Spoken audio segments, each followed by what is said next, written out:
So, I'm guessing that this is all of your first time seeing Drow theater. Yeah, I can't.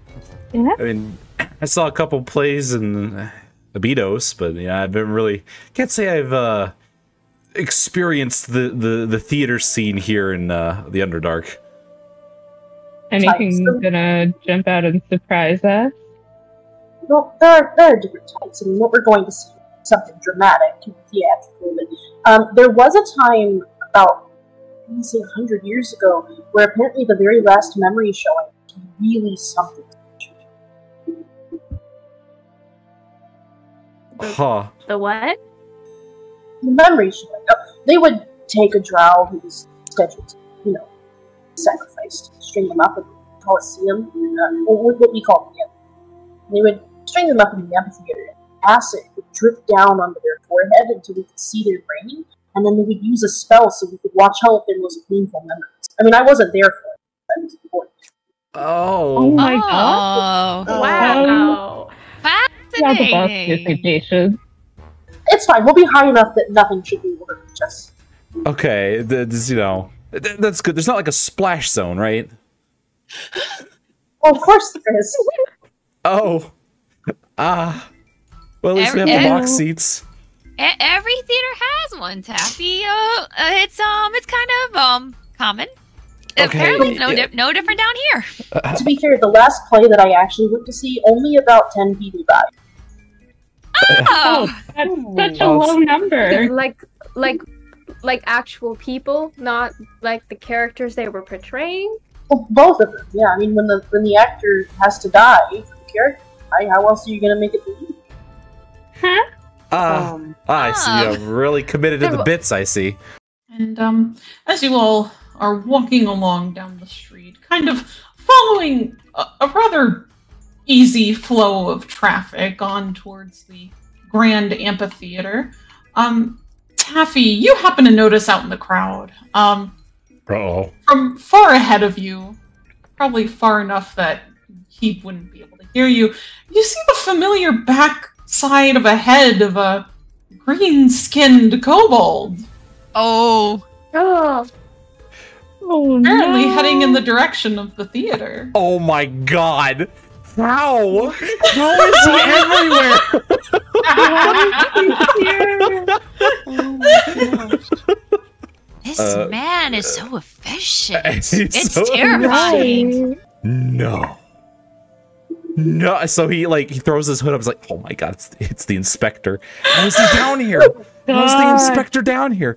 Guys, we need to take a different route. We need to take a different. Surely he doesn't have box seats. He's not paying attention. Taffy, there is no other route. We gotta go this way. Marcellus will put his hands together in front of him and sort of make the correct gesture, use his focus, and aim directly at Taffy. And he's not sure if he's gonna get this right, but he attempts to turn Taffy into another drow. Oh my god! Right, and the anima comes, swirling out of your fingers and wraps around Taffy as it has the last time you cast polymorph. And you're trying to picture a drow, really no drow in particular, just a vague drowic shape. And Taffy, you feel your body growing warm once more, as you had before when you were turned into a spider. And you begin to feel yourself change and morph and shift, and you realize you're getting shorter again. Which, okay, makes sense. Most drow are rather short. But then you keep getting shorter. Oh boy. And shorter. And next thing you know, as it finally comes to an end, you find your gaze is about level with most people's waists. And the rest of the party, you all find now that rather than your tabaxi friend, now stands a tawny feathered owlin of about 3 feet in height. An owlin! Yes. And he's looking at everybody. He's like, "So did it work?"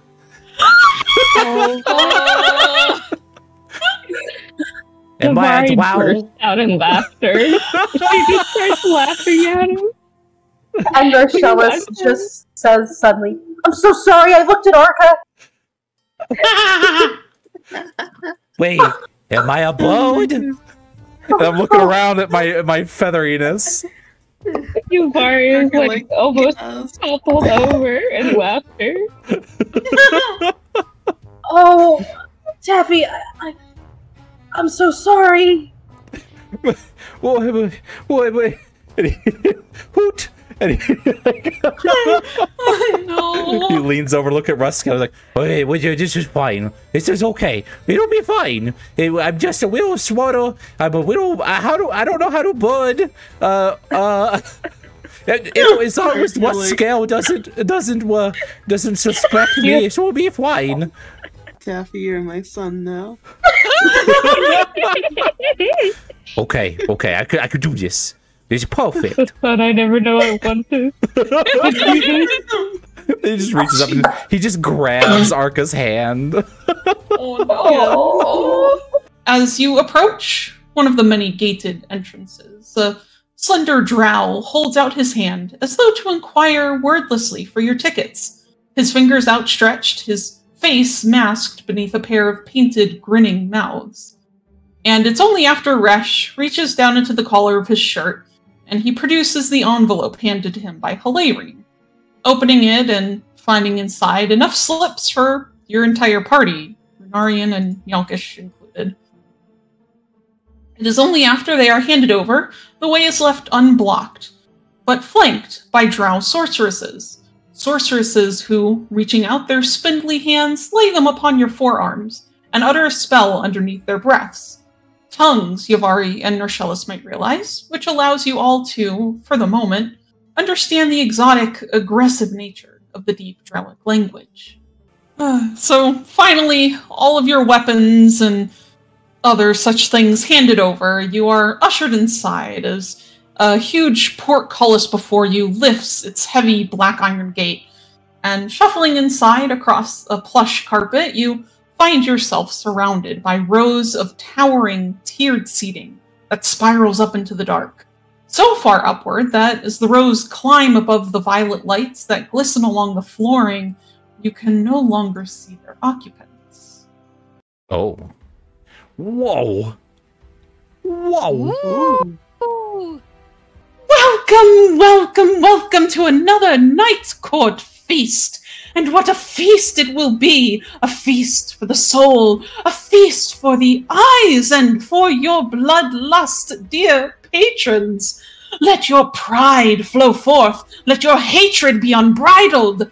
For tonight you shall witness our greatest wound, the death of the Val Sharas.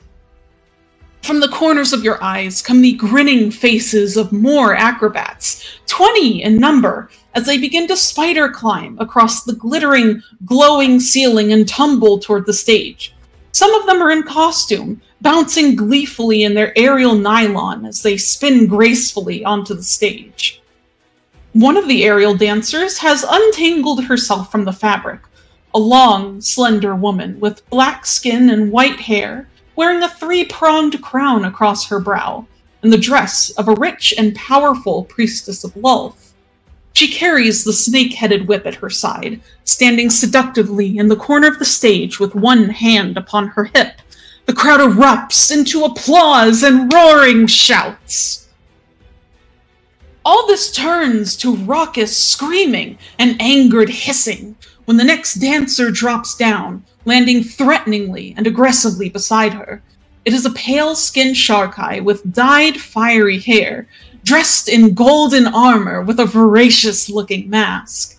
His face is completely covered by it, his eyes glowing green, and the mouth drawn back in a sinister, fanged-toothed grin, and the ears sticking out far longer than any elf you have ever seen. And you recognize this one in particular, Yulia, as being one of the drow depicted in the flyer you had been given for this play. The roar of anger grows that much louder, and you see near the base of the stage that a drow male has rushed toward it with some sort of weapon drawn. A spectator climbs, unhindered by the guards, up onto the stage and is holding his curved blade above his head. We are all loath's meat, butcher, is all you hear, screams from the warrior's lips as he attempts to hack the actor in two. Oh. God. Only to be met with a square kick from the masked actor, who is pulling himself back and away and drawing what appears to you all to be a jeweled greatsword. He raises his blade and suddenly cleaves the drow in two. Oh. Even from your seats, you can see the blood splatter across the stage. The masked man screams in carnal, primal glee, holding the bloodied greatsword above his head, much to the delight of his fans who join in the raucous jeering, whooping, and whistling from their seats. Do we applaud to this? Are we allowed to applaud? Like, what's the Yeah, protocol absolutely. Absolutely. Yeah. Well, very committed to the bit.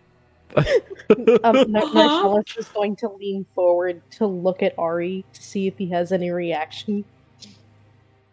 Ari is just kind of sitting there looking a little wide-eyed and has a hand currently raised to cover Nyalkish's eyes. Okay. If he wasn't gonna do it, I was gonna like do something, but okay, he's on it. He's on the case. Yeah, he just kind of leans over and whispers to Nyalkish, I'm sure that was just an illusion. It's fine. And as this happens, you'll hear Thalriz's voice. Wonderful, wonderful! Comes the voice of Thalriz as tisking upon a stage, hovering upside down still and swinging to and fro. And so our first blood has spilt, but surely not the rest. Or surely not the last. Come then, come, and allow me to tell you a wondrous, simply wondrous tale of devotion, of betrayal, and resurrection, my dear fellows. The lights go black, and the crowd goes silent, the corpse still left on the edge of the rounded stage. The music begins light and barrels quickly into a crescendo, and the stage is suddenly bathed in purplish-pink light. There, center stage, is a Drowic woman, black skin, black hair, and a whip between her fingers. She stands beside a man that is identical to her in nature. The same skin, the same hair, and even the same face. Their hands are bound together with a thin red cloth, curling up their arms and uniting them, even as the man desperately struggles away, clawing at her, falling to his knees. All the while she hovers over him, laughing, grinning, grasping at his face, his shoulders, and jerking him against her. The music grows in volume. The pace has become more rapid, the drums like a heartbeat pulsing in your ears.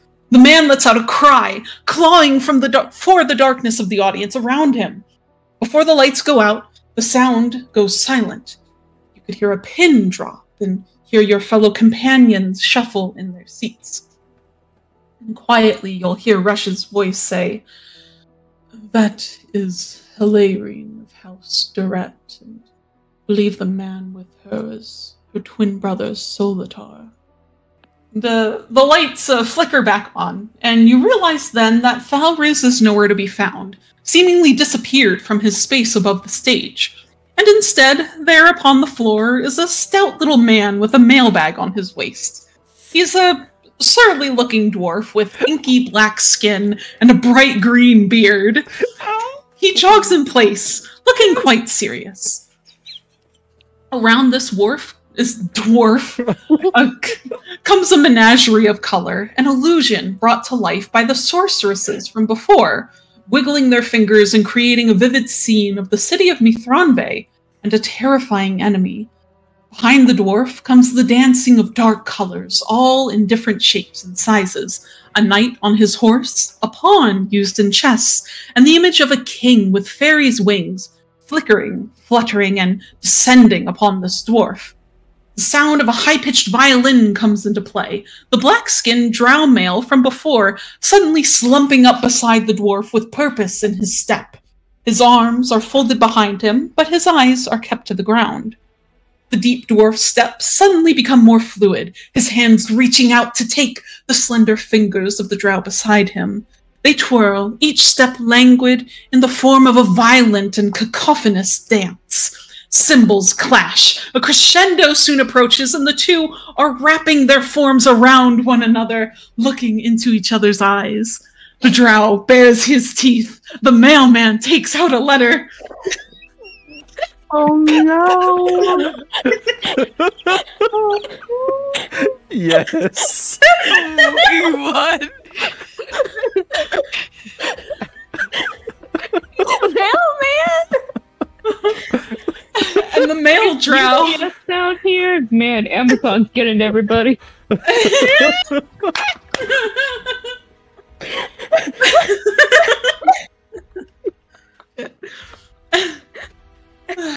And the male drow falls, stumbles, reaching pleadingly for his short friend. He appears to be dragging backward by something from the shadows, falling to his knees. A pair of hands come from what seem to be nothingness and grasp about his ankles, pulling and jerking him back, until he collides with the body of his sister. The woman laughs, throwing back her head and cackling at his misery. Placing her hands beneath his arms, she lifts him up to face her, pulling him against her and beginning to twirl across the stage. The two step in time, dancing a raucous whirlwind about the tiring dwarf, who seems to pay them all no heed, no mind.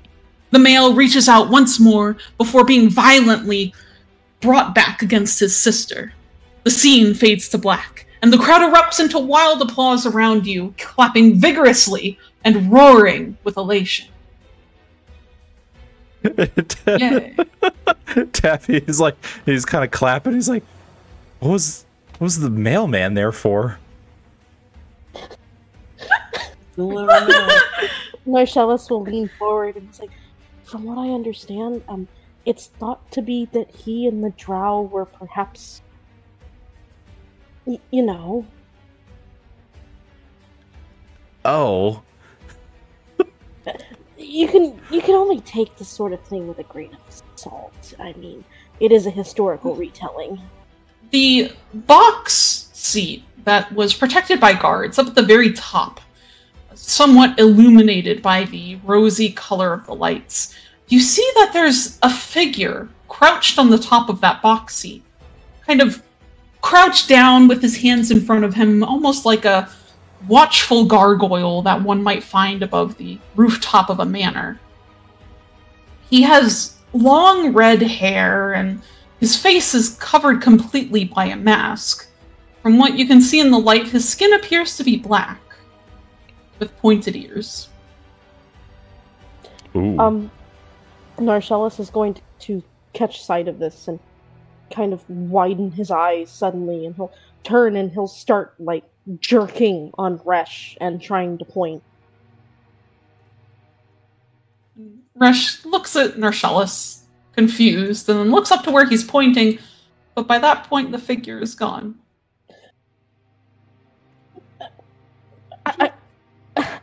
No, I wasn't the only one who saw that, right? Taffy's squinting over with the dude. How much of a passive perception did we all see it? Yeah, I rolled a 12, so if your passive perception is 12 or better, which I think everyone's is other than Yubari. I'm double checking real quick. Yeah, Yeah. Taffy squints is like, Oh, yeah. well, yeah, I saw someone over there. He was only there for a minute. Who was that? I saw Varan. Haran? Haran. Oh. Yeah, I saw him also. I didn't know who he was, though. There was someone on top of the box, but it could have been one of the actors. No, Michelle just kind of falls back in his seat. He's like, nobody's gonna believe me. I believe you, Taffy. I mean, Wait, Narcellus. I'm losing my mind. Too many prestidigitation spells. You I'm not forgetting even who you are. who even am I anymore? But, But at this point, as the lights turn on in this rosy color, you see the masked Sharkai is back on stage, standing in what appears to be an illusion of the blood pits. He raises up his jeweled greatsword, turning out to look at the crowd with a silent, resilient stare. His golden mask glints as he leans, bending down until he nearly squats upon the stage. It isn't evident why he has taken on this stance, until there are enraged shouts from the audience. Drow that raise up their weapons and charge up onto the dais as the other had before. Oh. Oh. We've all seen this before. Like, whoa, yeah! I'm fully looking away. Yeah. Oh, one man with flaming red hair rose up his blade, shimmering and shining in the dim light as it came down against the greatsword. Around you, the crowd grows restless, watching the battle of swords and golden armor as it rages across the stage. The drow he fights gets in a good hit, slashing the masked man across the shoulder and drawing red blood. But the masked marauder is far too skilled, and raising his greatsword above his head, gets in a diagonal hit that severs his opponent's head from his very shoulders. Winces again. Oh, wow. It hits the ground with a thud and rolls across the stage, the body left lifeless and motionless at its feet. Oh, sorry. Oh, I'm sorry. Real quick, just Resh will say, if it was not obvious, that is Coranial. Ugh. Oh. Are these like... Are these people like convicts or something? That like... Do they sign up for this play? No. Oh. What do you mean, no? People just volunteer? I told you, dying isn't like it is for my people, like it is for yours. And everybody dies. If you're gonna do it, it might as well be dramatic. The masked man's arms are held wide, beckoning yet more to come and attack him. And they do.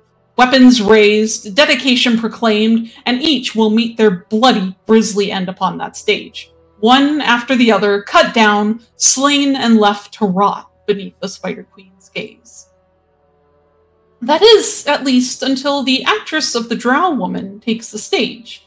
The music slows to a romantic beat, her hands outstretched towards the Sharkai portraying Faldman, as he takes a step toward her, dropping his bloody blade onto the ground, and falls down onto his knees. The Drow Woman, as portraying Hilarion, still approaches, taking his mask between her hands, looking upon him with a look of triumph and resolve. From the pews comes now the sounds of distant harp strings, the coo of choir voices, as she takes his hands in hers. Like two deer loping through a forest, they bound about the stage, his form led by hers, their footsteps followed only by the clap and clatter of the drums. Their forms intertwined, down comes the aerial cloth once more, blood red and shimmering in the light. It is Hilarion that takes it between her hands and winds it around them both, tying herself to Faldvin at the waist, and roughly grabbing him by the throat, her teeth clearly bared. And in then comes Solitar, reaching out his hand toward his sister's ascending form. Outward he reaches, grasping and clasping at the red fabric as though to pull her back to earth. The whistling of arrows is soon to follow as the two disappear above the stage, with Solitar's actor suddenly struck between the shoulder blades by this very same weapon. Blood spurts from the wound as soon as it is removed, only to have two more fired from the very same direction. The music goes dead silent. The crowd is holding their breath. You can feel the stuffiness in the theater caress your ears as he falls, thumping on the dais at his knees, his hands pressed into the ground. From off stage comes Faldvin, holding the bow and arrow, his golden mask glistening in the light. For a moment, Solitar struggles, reaching for this man as though to wring the life from his neck, whilst the wood elf only stands, silent, unmoving, unfeeling over his latest victim's body. But oh, the sudden rise in violin rises from the pit. From the left comes Hilarion, who releases a guttural scream upon witnessing her brother fall lifeless to the floor. you realize very quickly that this drow was actually wounded, and as Hilarion rushes toward his body, she brandishes a knife, curved and having been hidden in the fabric swaddling her breast, and turns it toward the drow butcher with all the hatred she can muster. And at that moment, the ground begins to shake and shudder. And you see the actors on stage even pause in the moment of this dramatic scene, looking upward to the ceiling that is trembling far above you all. All of a sudden, all that fills your ears, rather than the playing of violins and the rest of the orchestra hidden in the pit, you instead hear cracking and things bursting above head as rocks begin to tumble down upon you, almost as if some sort of explosion is going off from above and below. Is this part of the play? I don't think this is part of the play. No, it's not. Narcellus just kind of stands up and leans over the barrier. And at that moment, as Narcellus stands at the very edge, the ground beneath you all cracks and shudders. Not again. Not again. And within moments, you find yourselves falling and collapsing. Oh shit! Oh my god. I don't take flying lessons. Ibarra grabs the nearest person she can grab by the shoulder. Just grips onto Arca. I don't know how to fly. It's a rather unclear amount of time as you, Tove, open your eyes. And it's difficult as you feel like there's just all this dust and crap in your eyes, and you start to move your arm to try and wipe at your face, but you find that there's just a sharp, intense, almost burning pain coming from your arm. You find yourself laying upon the ground in complete darkness, as you can't see anything around you more than maybe a foot away from you, which all you see is debris and rubble from the theater that had collapsed on top of you guys. Oh no. And at the moment, really all you're aware of is the horrible pain in your arm, as well as wetness somewhere else on your body that's probably coming from another cut. Oh boy. Okay, I think... Shoot. I'm going to, because obviously if I'm trying to move my, arm, it's, is it stuck? It's not stuck, but it's painful. It hurts. Oh, great. That's fantastic. Okay, I am going to just kind of call out into the darkness, and, sort of just say sort of weakly, like hello, is anybody there? And from that darkness, you hear one set of footsteps as someone comes over to you. And you cannot see who it is, but within a moment, there's a sudden flash of light as someone casts a cantrip. Dancing lights. And you see these 4 little orbs of light suddenly glow and kind of illuminate the space enough for you to see. And you see you're in a rather small space, kind of contained on all sides by this fallen debris. And now kneeling before you is the form of Resh, as he's kind of peering down at you with creases in his face, and from what little light can be seen, you see he looks mostly unharmed, covered in some dust, some soot, as he looks over you and he says, "Are you all right?" And sort of blinking my eyes, adjusting to the sudden light, I'll my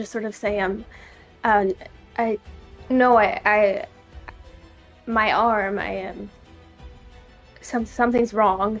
And if I look over at my arm, like, what is the damage? As you look down at your arm, you'll see there's thankfully no blood.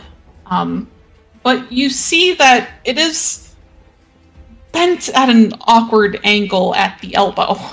Oh, Something that's likely not supposed to be natural. Just throw some healing spells on it. I'm sure it'll be fine.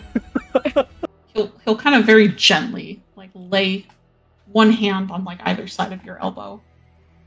And he doesn't do anything. He just seems to be kind of looking, assessing the damage. And he'll say, I apologize for what has happened. I would like to think everyone else is okay. But you can kind of tell on his face that he doesn't entirely believe what he's saying. Oh. Oh. I'm sure everyone is fine. I mean, if I survived, I'm sure everybody else did.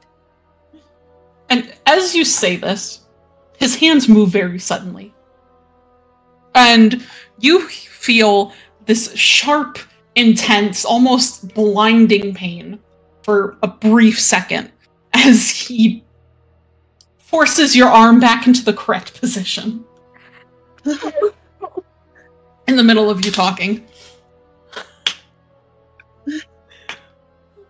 How does Tove react to that? Oh no, Tove just like, she's like mid a sentence and she just sort of lets out like, it's halfway between like a cry of pain and like a squeak of just like shock. Oh. And as it's sort of like set back into place, she sort of like, I just like instinctively sort of like curl in on myself a little bit, but obviously I can't like move too much because of my arm, so it's and then I'm just like, why you could have at least warned me that you were going to do that. If I warned you, it might have been worse. And as he's saying this, he then seems to be working on taking off his shirt at the moment.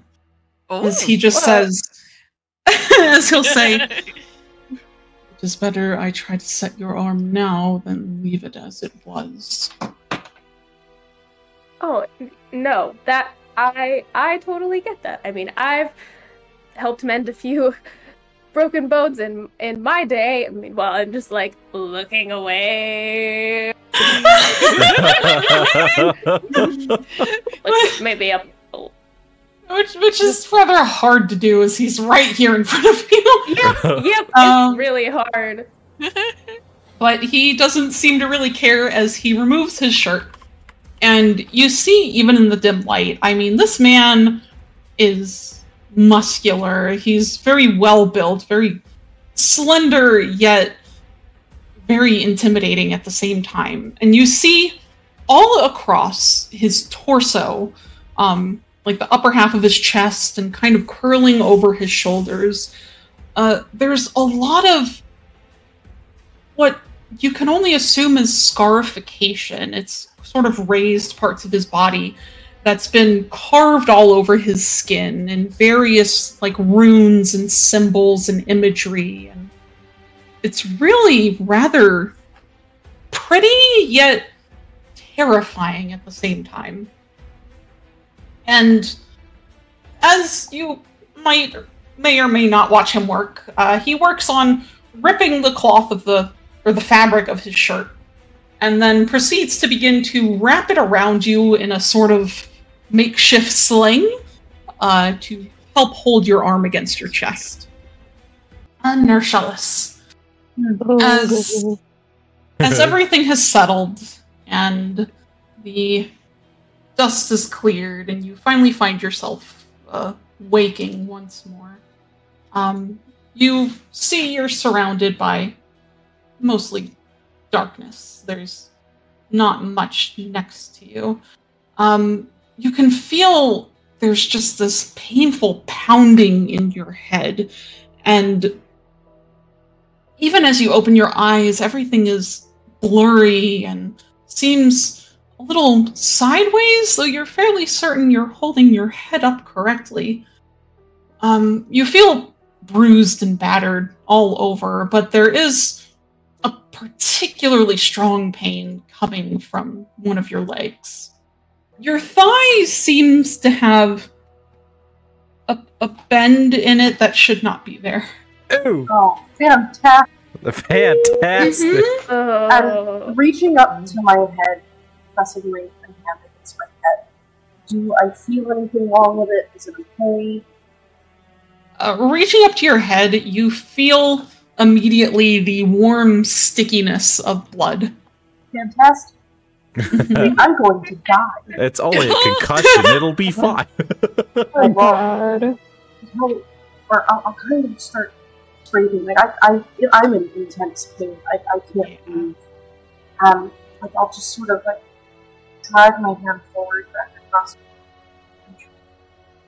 like get my eyes to focus on it, all out of me. Hello, Fresh. Hello, Ari. And the one to hear you will be Yavari. Yavari is, as you kind of come to and you manage to struggle up onto your feet, you feel rather beat up, but examining yourself, you realize you're still in mostly good shape. And Oh god damn it. yeah, the first fucking hurt.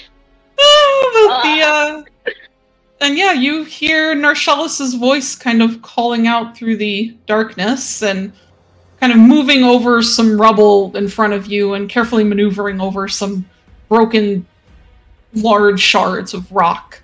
You find him laying there on the ground. His head is bleeding profusely, and he seems unable to get up at the moment. Oh, so Yavari is going to immediately, like, just jump in, grab her last healing potion, and kind of cradle Narshellis up, just so that he can actually, like, not choke on the healing potion as she holds it up to his lips. Come on, just drink. It'll make you feel better. It'll... Oh, that hurts! Yeah. Like, keep his head back and just sort of drink very slowly. And like he'll feel it go down his throat. Just goes like, noise. And while he's doing this, Yavari is taking inventory of like all of his injuries, and her eyes land on his leg, and she goes, "Shit. Where's Rush? I know. Where's my brother? Where's Rush?" It happened so fast. I don't know where your brother is. Where's Rush? He's... I can't tell you because I don't know. No, I can't. No, I can't be alone again. Yavari, where's Rush? Just hold still. Yavari will reach down and attempt to, with all of her might, kind of just use her claws to rip up her cloak or her cape and try to use that as like a makeshift tourniquet for his head wound. And even as she's like tying it around his, he's like scrambling with his hands toward the walls. He's just like, Yavari, go find Rush and make sure he's okay. I don't care about my head. Stop. I promise you, we will do our best. We need... No, that's not good enough, Yavari. We have to get out of this cave. We will look for him when we are safe, and I can't move. I will carry you. I will carry But you. it's fine. You know what happens, and he'll like reach out and grab, and say, you know what happens when I die. The last time, I need you to go. Okay? No, I am not. I am not leaving you here. Do you understand that? You are not going to be alone.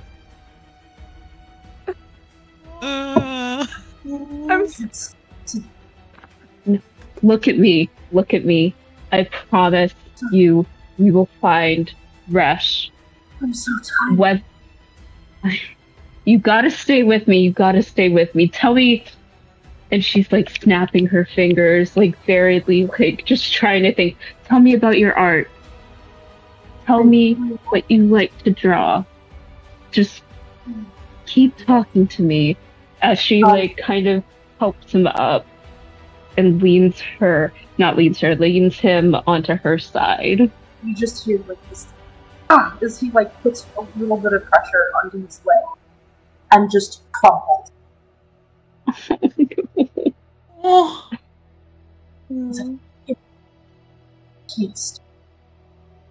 I can't stand them. What? I don't know if Yuvari can do this. Yuvari kind of haul Narshellus up on her shoulder? Give me a strength check. Oh God. Let's go. Blow the anima shard. Yeah, use the anima shard. Listen, we're using an anima shard for this because I don't trust me. Oh God. Okay. The friendship shard. Sending so many good vibes to the dice gods. Please. Oh, 16. Oh, that works. Oh. So how exactly are you picking up Narshellus? I'm going to try to attempt to pick him up kind of like a backpack with his arms around my neck and try not to put any sort of like trying to like put his legs around my waist while also simultaneously trying not to put too much pressure on the leg, but at this point the leg is gonna hurt no matter what I do. Mm-hmm. So just trying to backpack him. Oh. Yeah, so I mean you manage you crouch down kind of in front of him, you take his arms and put them over your shoulders, and holding on, you stand up. And yeah, you manage to kind of hold on to this drow around you as he just hangs on your back. Have you ever been to the Emerald Alliance in Abydos? I've taken a gander once or twice while I was there. My dad's there. Your dad? Yes, his name is Cairo. Cairo. What does he do with the Emerald Alliance? I don't know. I never met him. Taffy. Oh boy. Oh no. Oh my. Oh boy. You find yourself standing before a figure curled up on the ground, and even in the dim light, you can see the faint shimmering of blood kind of pooling underneath them. Uh-oh. You see it's a kobold. Oh no. Wearing a dark red coat with black trim. Oh no! There's Lord. You see in the faint light what's visible of his hands. His tail is a dusty green color, and you see his face, currently twisted up in pain, is a form of Kairos Ruscale, laying there upon the ground. He's like, oh, you really are everywhere. God damn it. They're Nefero, damn it. And so he's like, oh, okay, all right. And he puts his hands on his back and leans back, and you hear some cracking there as he works out some soreness. And he's like, okay. And he pats himself down. He's like, oh, I'm not equipped for this. I sigh and I get closer. So you kind of get up towards him, and you see that there appears to be like iron pole of some sort that has jabbed itself into his chest, which is where he is currently bleeding from. Oh, that's not good. And as you get close, he kind of looks up through narrowed eyes, as you just hear him faintly say, "This is gonna be my end, isn't it?" Hello, Inspector. Good evening or afternoon. How you doing? Just try not to move. Just give me a minute. What? Oh, wait a second. Is that you, Cat?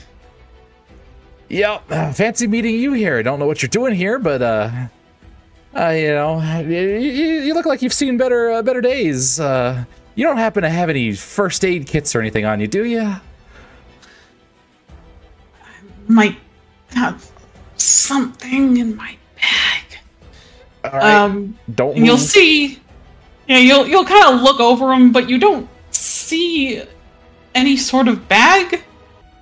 Trying to find where this bag of his might have gone, and you see what looks to be like a leather satchel kind of sitting off to the side, and you run over to it and you grab it, throw it open to kind of look around for the contents within, and you feel around.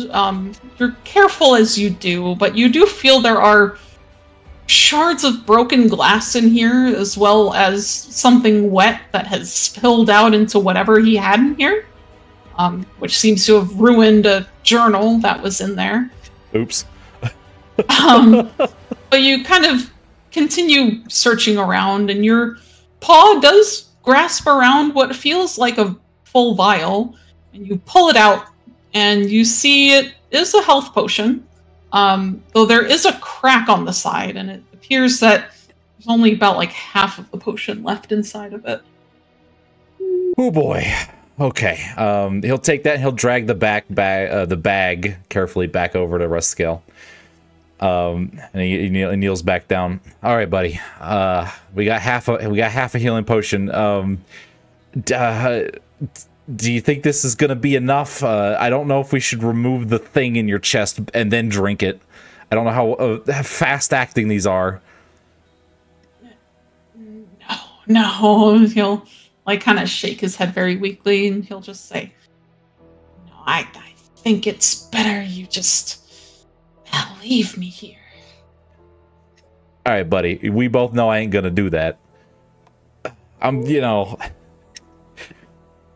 don't leave people behind, as I'm sure you're aware with my, escapades.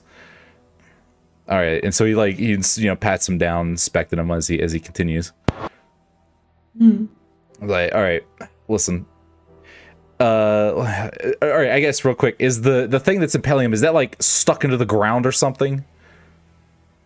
You look, but it doesn't appear to be. There's the part of it that's jabbed into him doesn't seem to be going through all the way, from what you can tell, but it's kind of hard since he is laying on his back for the most part. And you see the other end of it is just kind of sticking up into the air, probably a good couple of feet out of his chest. Ooh, okay. Here's what we're gonna do. Do you have any cloth? Do you have any like a traveler's? Let me check the bag real quick. Is there any like cloth or something? Yeah, you do pull out. He seems to have another pair of clothes in here, that are kind of half wet from the other potion that had spilled out into the bag. Perfect. It's already pre-soaked. All right, here's what we're gonna do. I'm gonna pull this out, and it's gonna hurt like hell. Then I'm gonna need you to drink this. And he kind of like puts it in Rustscale's hand. And I'll help you if you need it. I've got some rope on me, and what we're gonna do is we're gonna. And he's preparing the clothes that are soaked in the whatever potion it was. I'm hoping it was health potion. Into something like a bunch of bandages.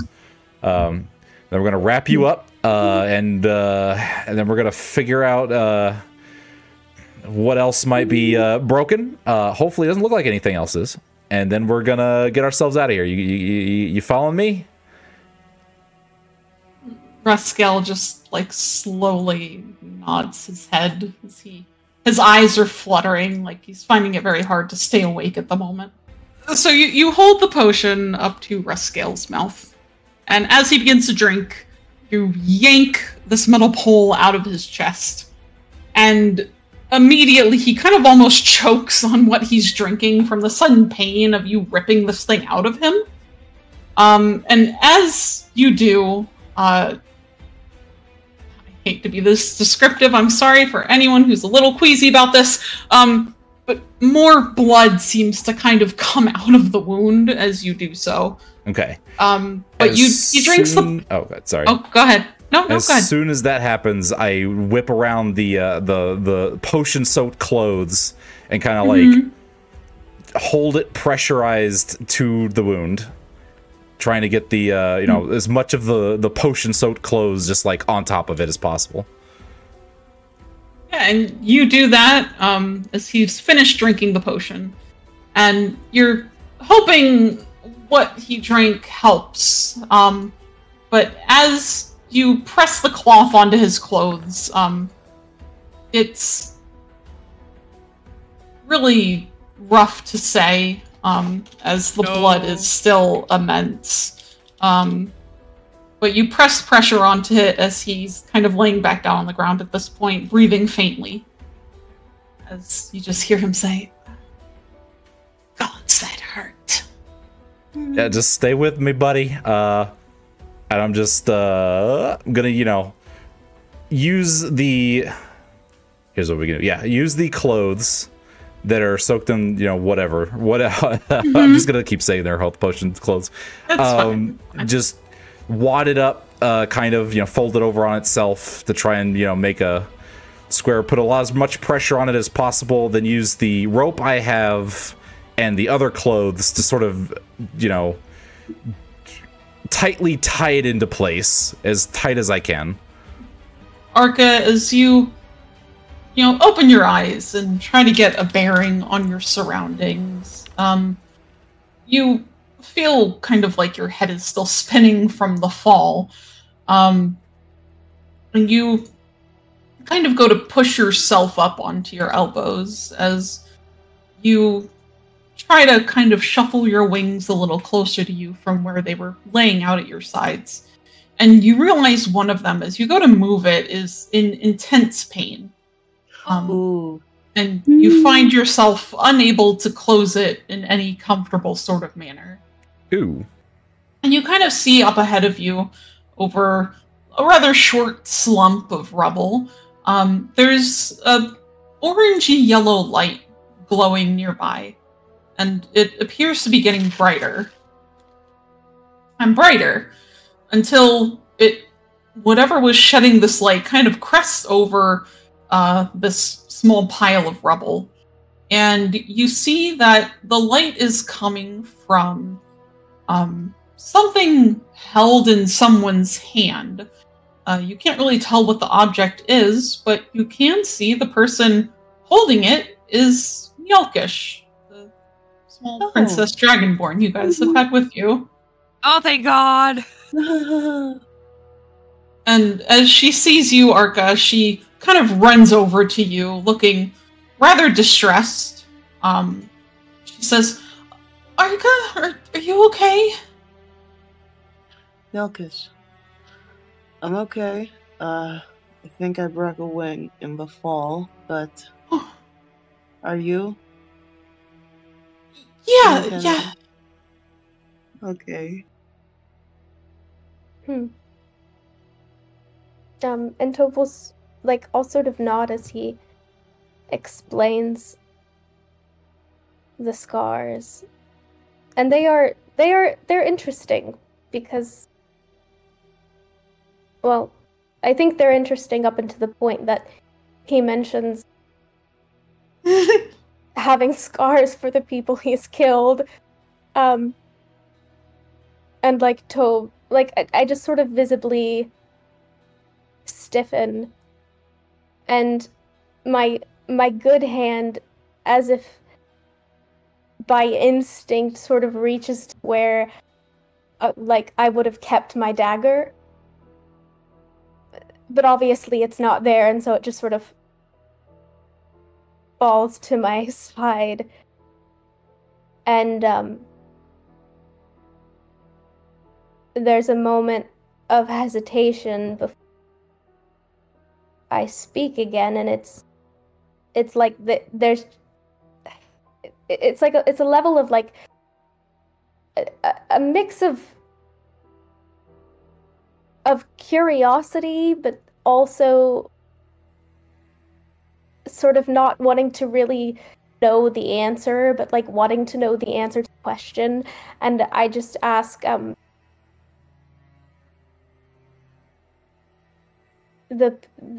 the scars for the people you killed, in what way? In the blood pits, or?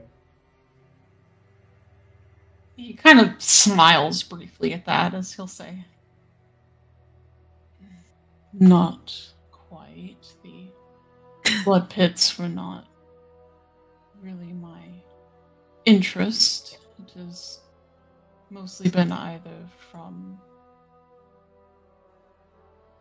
house skirmishes, or most of it was from the Second Dark War.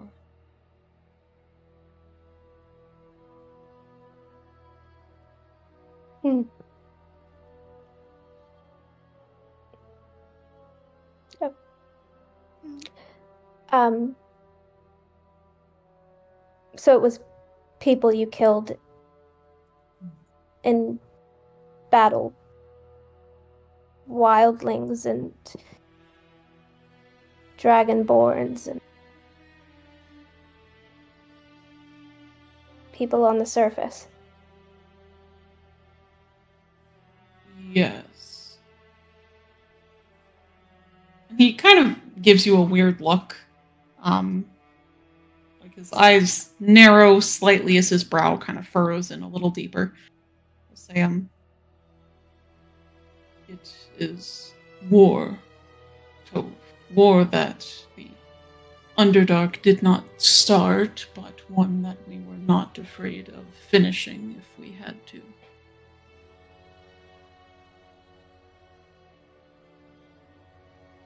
And for you, Tove, hearing that isn't making sense with what you know of how the Dark War started. Mm-hmm.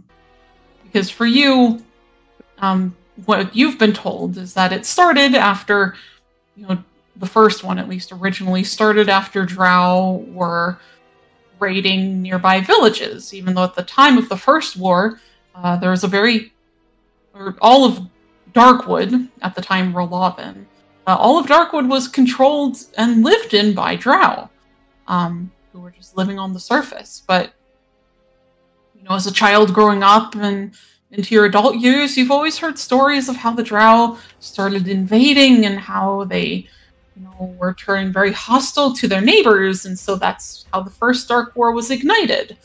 And the second one, you remember, was almost much the same, that there had apparently been some military force gathering in Rolavin that Baldwin Coraniel was then sent to eliminate that threat.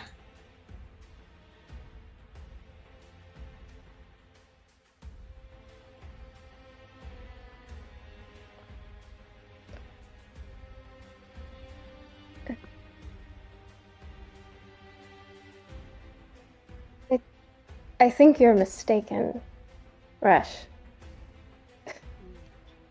We didn't start any war. Resh sort of narrows his eyes, and you can kind of see some of his muscles like starting to tense along his neck and shoulders. As he'll say, that what they've been teaching you? They're gonna kill each other before you find them.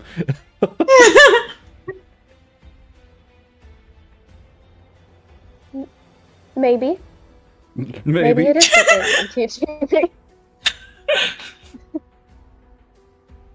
But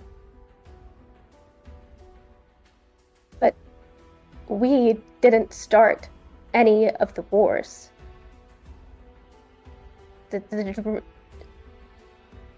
We have always been attacked. And I know that. I know that. I lived that. As have I. And very suddenly he will step up to you, kind of closing the gap of space as he's now very much in your space. Uh-oh. And being as tall as he is at like 6'2", he's a fairly intimidating presence here before you. And his red eyes are kind of like glaring down at you from where he stands, as he'll say, if you were not aware, even now Laird seeks to start a war with Philisera with the death of your queen. Is that our fault as well? Oh.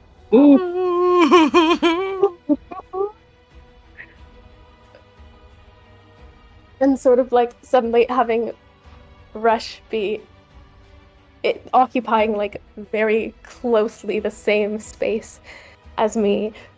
Like the instinct to step back is strong, but the desire to stand my ground is strong. And so I stay where I am and just stare up into the eyes of this man. And we will find Tove murdered. So she's gone. Ain't nothing left but a body, like the body chalk. And I will say,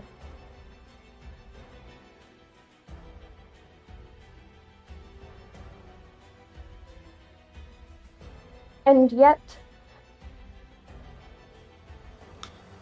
wildlings still die at the hands of drow when a war hasn't started yet. And still drow die at the hands of your wildlings when there is no war. And he's got like one hand near his waist, but he doesn't move yet as he continues with, the first Dark War started at the death of our Valsharess, as you saw in the play where Captain Caraniel, at the time, snuck into Mithranve and stabbed her in her own home.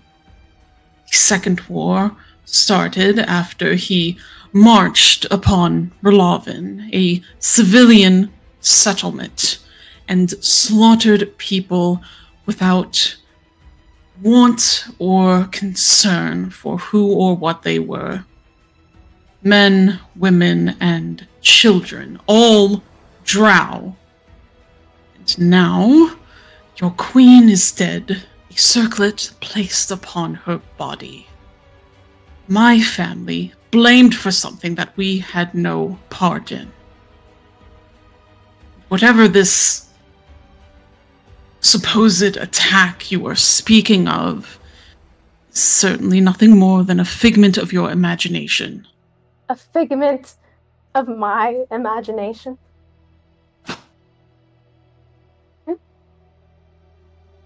I watched my family get slaughtered by drow when I was a child. That is not a figment of my imagination. I can promise you it was no one from Philisera or Mithranve. No, but it could have been from somewhere else.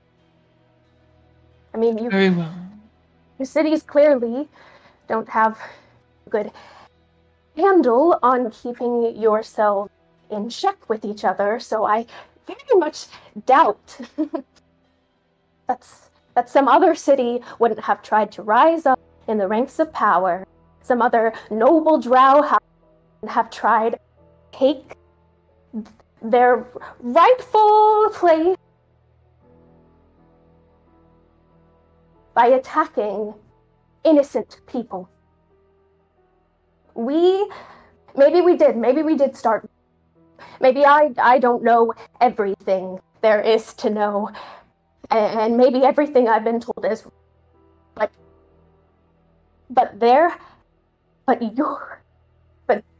people, innocent wildlings, have died at the hands of drow just the same.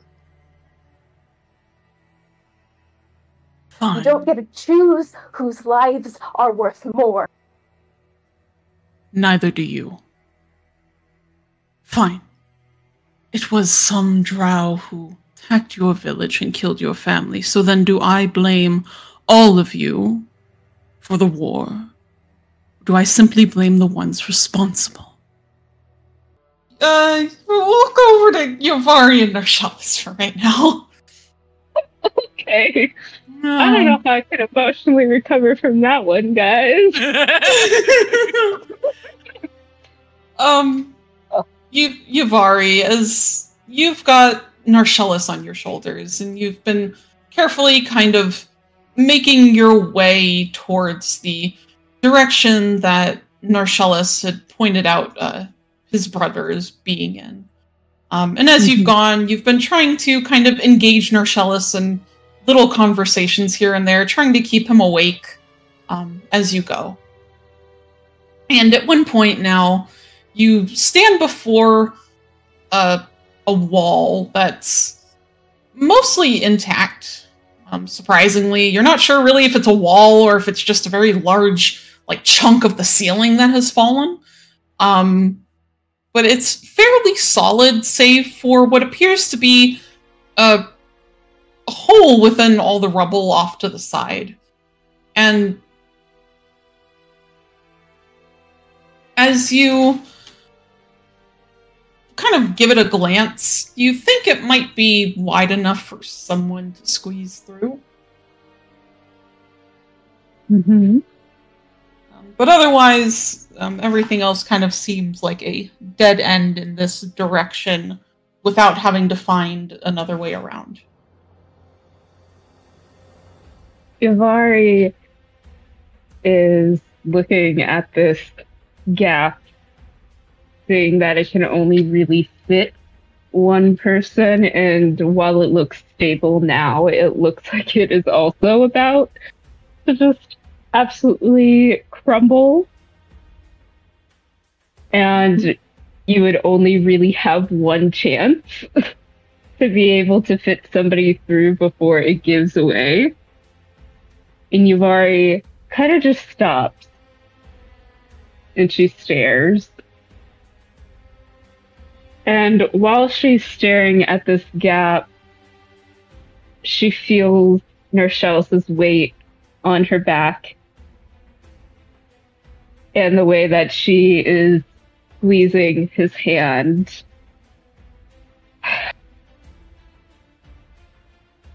And she thinks to herself, it would be so easy to just leave.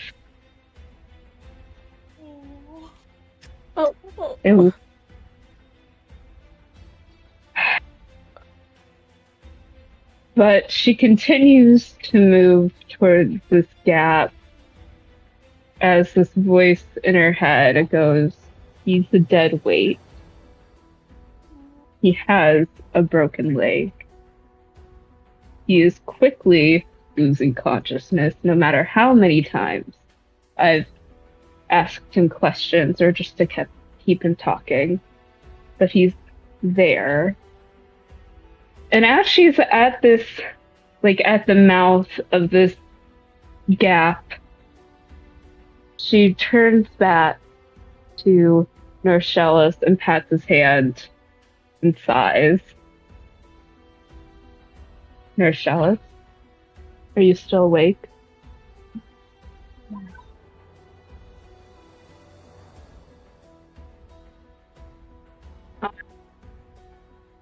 so sorry.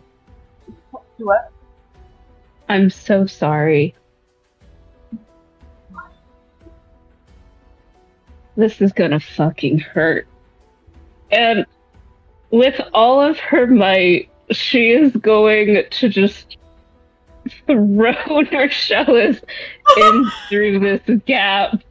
And she is gonna and she's throwing him and yelling at him to fucking crawl. And as he goes through and hits the ground, you hear this sickening, very loud, echoing off the walls, loud, just screaming as he lands on his legs, and just sort of rolls and rolls over onto the ground. And he's not moving for a minute. He's trying and he's pushing himself off the ground and he's moving back to this opening.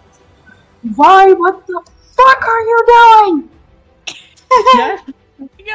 Just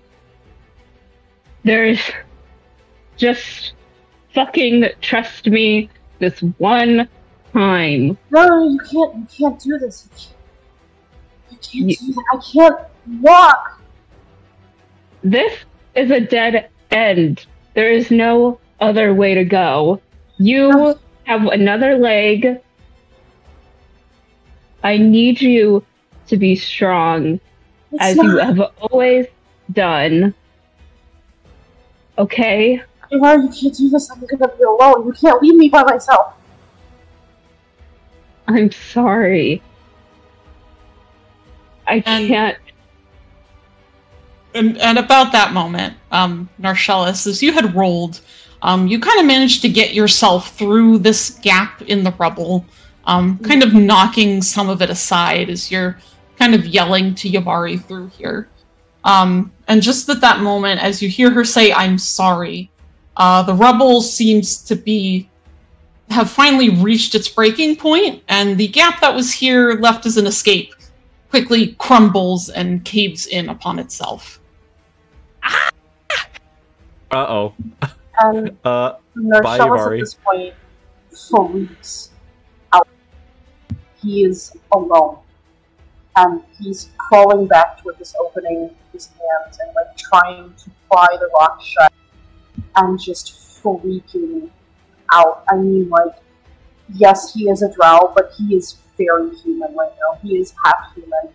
And he is just wrenching at what he can, but it's not coming loose.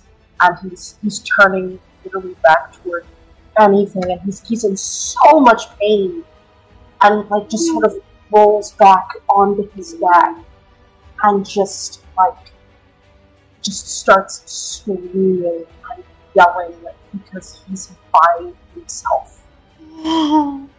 And curls up, and he realizes I cannot walk. But he turns onto his stomach and tries to pull himself forward on his arm, and just pulls himself forward. You can feel the skin on his arms peeling from the scraping, and he's fuck. What do I do? I am by myself. Everyone's probably dead. But he doesn't know what to do, and he's placing his hands along on the ground and just praying that somebody hears him, because his head's lightheaded. He's even more upset now. His heart's racing and he feels like he's gonna pass out. And as you scream, everyone else, you have kind of been hearing the faint distant sounds of people in pain, between moaning and shouts and calls for help in the distance. But you hear this sudden scream that sounds very close by, followed quickly then by the sound of something crumbling and crashing down. Yulia, you think all of this is very, very close to you. Oh. To the point where, you hear someone screaming, and it's almost loud enough that it nearly hurts your ears, making you realize that they're probably fairly close by. though as you are still kind of kneeling over the form of Ari, who's still struggling to stay awake, he'll kind of look up at that noise as well. And he'll say, you should go see what that is. But are you going to be okay if I leave you alone? Can you keep yourself awake? I'll be fine. I'll think of something. Okay. I'll be quick as I can. Just keep talking about anything. Sing if you want to, if that'll help. And then I just get up and go. Wait, Julia. What? Huh? Here, hold on. Give me 1 second. Okay. Okay. Yeah, so he'll kind of call you back and say, just try to help me up, please. Oh, sure, okay. And so I'll, looks like he, no arms are broken. I take one arm and like throw it over my shoulder to be more of a support for him, because obviously he's bigger and taller than me. I am not going to be able to lift this man on my own, but like I can at least like, hold on to him and like, if he can get up by himself, then, at least help a little bit as a crutch. Yeah, so you take one arm over your shoulders and carefully, with him kind of pushing himself up and using you to balance himself, very slowly he'll manage to rise up onto his feet. He's very wobbly at first and kind of leans some of his weight onto you. And then some of it as well kind of onto a nearby wall. And he'll say it. Sorry, okay. Just go slowly. I should be okay. All right, let's get going. So as we start, can I call out to wherever the sound of the screaming was, just a general like, just so they like, hey, who is there? Who is it? Kind of thing. Yeah. You call out, asking, hey, who's there? And Narcellus, that is what you hear. Fairly close by, you hear this voice of Yulia calling out for who might be around. Narcellus will just scream. Just the one word, just screams out so hard that like his throat like closes up. Oh. Do I recognize that it's Narcellus? Yeah, it's hard to tell, but the tone of the voice sounds very much like Narcellus. And even Ari kind of seems to straighten up a little. It sounds like Narcellus. Oh shit. And I'll just call it louder. Hang on, Narcellus. We're coming to you, okay?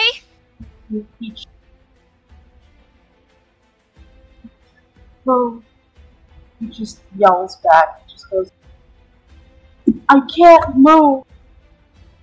And you hear, Yvonne's dead. Oh, Yvonne's dead. No. Oh, my throat catches a little bit, but I still call back to him. It's okay. We'll come get you. We'll figure this out, okay? My head is bleeding. He like starts to yell. His voice kind of trails off. I can't get up. Just stay where you are. We'll help you, okay? We're coming. And as you carefully make your way through the rubble and the debris, Yulia, with Ari like half leaning on you, you eventually kind of come around the corner of like some broken columns and metal bars, and there you see lying on the ground is the form of Narcellus. He seems to also be bleeding from a fairly hefty wound to the head. And you see it looks like one of his legs is not at quite the right angle. And as soon as you kind of come across him, Ari, like, wrenches himself from you and stumbles forward. And kind of lands down on his hands and knees beside Narcellus. Narcellus? Ari? I can't, like... Oh, okay, hold on. And you'll see Ari immediately, like, without even fucking thinking about it, puts his hands onto Narcellus's leg, as if about to try and cast a spell. Uh-oh. He flinches back and just, like, sees.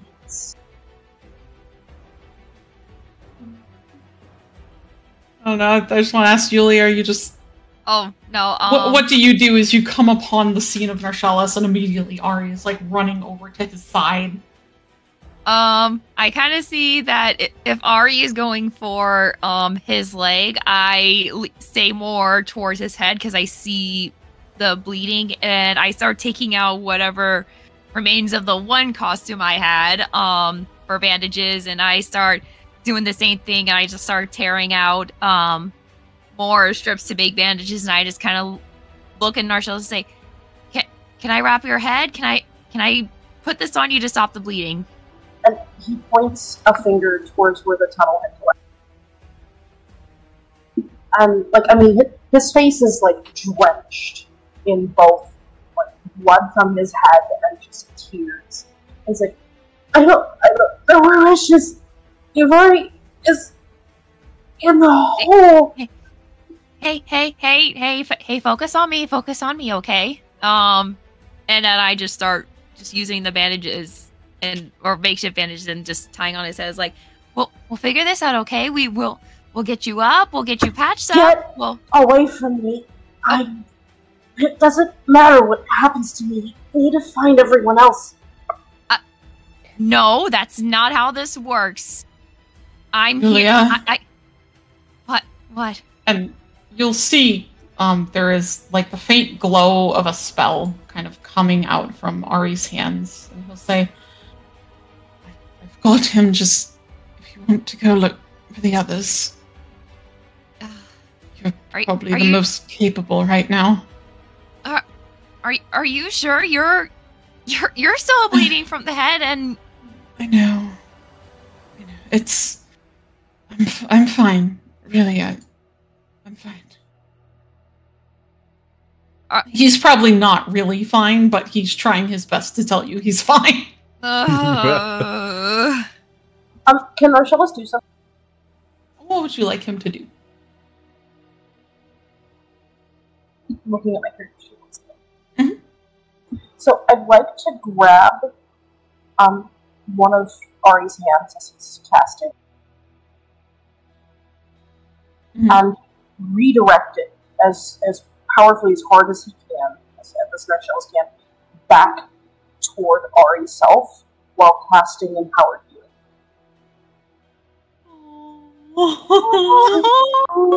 What the fuck?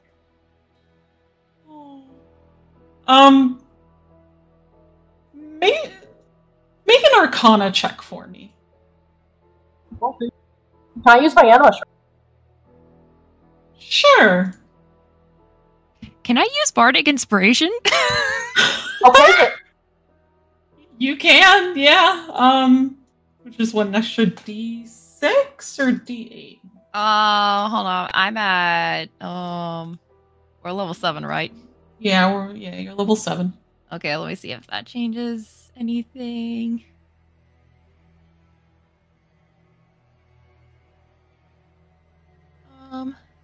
That's a sad roll. Yeah. Because okay, so at 5th level it is a D10 actually. Okay, yeah, so go ahead and roll a D10 then, Bela. Okay. Narshell's just Whatever. empower heals himself. Okay, I got a 4 from Narshellus, so we'll use that. So you got a 10 altogether. So as you here, actually, just to where's Ari's little character sheet here? Give me 1 second. Here. We'll... 10 isn't that bad. As you reach for one of Ari's hands, as his spell is starting to go off, you hear him kind of whispering something under his breath to cast it. You force... It's a very weird feeling as you can start to feel like the warmth of a cure spell kind of start to seep into you, but your anima pushes back against it. And kind of forces it back at Ari. And he seems shocked at first, as he's not expecting this feeling. And you see that the... well, most of it's bandaged up now, so you probably can't see much, but you get the sense that the cure spell has gone into him rather than into you. And he blinks, looking a little more alert now than he had been just a few seconds ago. And then he furrows his brows down at you and says, Narshellus, please. And in response, Narshellus will reach up and, curling his arms around the back of Ari's neck, he will lift himself up and just press himself as tightly as he can into Ari's chest and arm. And he isn't making sound, but his back is shaking violently.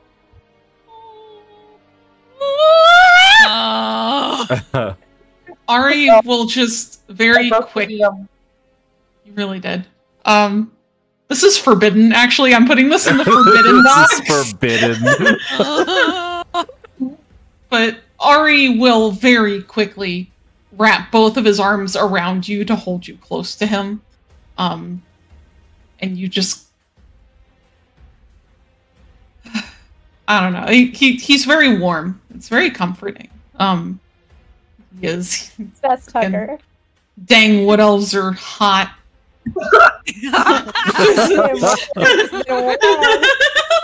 Yeah. But Yeah, he basically just aesthetically. Yeah, he's basically just pressing you against him, trying his best not to shake at the same time. And he'll just look up at Yulia, and Yulia, you'll see that, compared to how disoriented he was since you found him, he does seem to be much more alert now, as it seems that his healing spell has been redirected back to him. He'll just tell you, please, Yulia, please go look for the others. Ivari, whoever. And Narshellus peeked up at her and said, please go for me, Fresh. All right, I'll go find I get you should, and I look towards the wall. I was like, I guess I'll start with Yavari, and before I stand and start going, but then I stop and kind of look down Narshellus and say, I don't know how you feel about me, but don't you ever say it doesn't matter, because you are my friend and your safety does matter to me. And then I just go.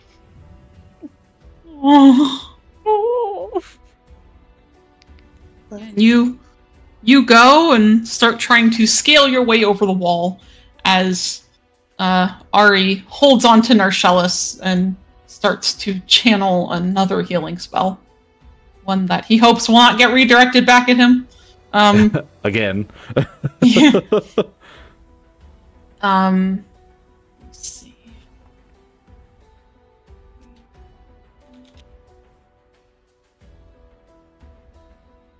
Just gotta kind of keep track of my little list here. So we'll go back to Arca and Nyalkish. As I'm kind of hopping around. Nyalkish kind of helped you up onto a taller rubble pile, giving you kind of a better look around at your surroundings. And from what you can tell, between the faint light given off from kind of different areas of the theater, you can tell, Arca, that the destruction that's been wrought by whatever happened was fairly severe. You can see kind of the ruins of the theater kind of stretch out as far as you can see out into the darkness. And as you guys go, you do pass, you see here and there bodies of other audience members. People who are, were perhaps caught underneath the rubble and debris, no longer moving. There's blood splatters on the floor and on the rocks. And you pass, you pass by people who are still moving and still alert, trying to find their way out as you are. But you and Nyalkish, for the moment, are kind of more focused on... I'm sorry? Oh, thought Eliza said something. Sorry. Oh, no, you're good. But for right now, while perhaps Nyalkish is kind of looking worriedly at some of the people you pass, she's very focused on trying to find the rest of your friends. And as you guys go, kind of make your way carefully down some unstable rocks and debris, and Nyalkish kind of glances over at you from over her shoulder, and she'll just say, trying to make light conversation, no, I never really thought I'd ever do something like this. Yeah, it's, a lot has happened to us, hasn't it? I honestly never thought I would end up in the Underdark. Yeah, me too. My mom always used to say what a dangerous place it was, but the Thronvey's been really nice and pretty. It has. I can definitely understand why your mother would say the Underdark is dangerous. It definitely is. But yeah, in a way, it's inspiring to see how people still manage to stake it out here, isn't it? Yeah, with all the weird monsters that live down here. Yeah. My mom used to tell me all these bedtime stories about how the drow were gonna, pop out of the shadows and attack you or whatever. I always thought they were kind of ridiculous, and even now I think I'd be more worried about a spider than a drow. They're definitely a bloodthirsty people, but I think very... how do I say this? I can understand. Persevere? Yes. They're bloodthirsty and they don't seem to care about dying much, but they're survivors, for sure. Yeah. Especially after everything they've been through, I'm sure. Not even including the war that had so much strife, having to deal with all this stuff down here. Yeah, you're kind of, pardon the pun, caught between a rock and a hard place. It gets a good little giggle out of the princess. And as she does so, Yulia, you hear this giggle from nearby. As you're attempting to climb over the rock and debris to try and find your other tiefling friend. And you do see, as you're kind of poking and peering your head around, this glow of light that seems to be getting closer to where you are. I don't recognize the giggling, do I? Not necessarily. Kind of sounds like it could be any young girl. But you do hear a pair of voices speaking. So it's a little hard to pick up on who it is with all the kind of background noise going on in the theater. I go. I turn towards wherever the giggle is coming from. I say, "Hey, is anyone out there?" Arca, you hear Yulia's voice suddenly calling out from the darkness ahead of you. Arca perks his head up and he calls back in return. Yulia? Yulia, was that you? Yulia? Oh, thank the Father! And I go towards them, or climb, or however I'm reaching my way to them. I'm assuming I can see whatever light source that Nyalkish has, right? Yeah, you can see the light source she's holding, and as you make your way towards it and towards the voices of your friends, you soon come upon them. You see Nyalkish standing there holding like this glowing coin in one hand, looking a little battered and bruised, but not too worse for wear. And Arca stands beside her, with one of his wings being held out at a very strange angle, but he otherwise seems rather unscathed. Oh, thank the Father, I found you. Oh gosh, okay. I found Ari, and we found Narcellis. He's kind of in a bad shape. He's and I point in the direction that I just came from. I was like, he said something about Yavari and a wall, I think. So I've been trying to find her now. Have you found anyone else yet? No one else. So that leaves unaccounted for Tove, Taffy, well, Yavari, of course. And Rash. Yeah. Rash. Oh boy. Okay. If go ahead. Oh, okay. Then, do you want help on your search for Yavari? I kind of look at Arca and I look at his wing as like, are you okay? Is your wing's a little funny. Can I take a look at it real quick? It's broken. Don't worry about it. I can still walk. Okay. Nia? I can. Ari is still nearby with Narcellis. You're more than welcome to come with us, or if you want to go wait with him, then that's entirely up to you. Okay. Well, I'm not. I don't know any healing spells, so I'd rather help look for people with you guys. Okay. Okay, then we'll stay together for now. That light of yours will come in very much handy right now.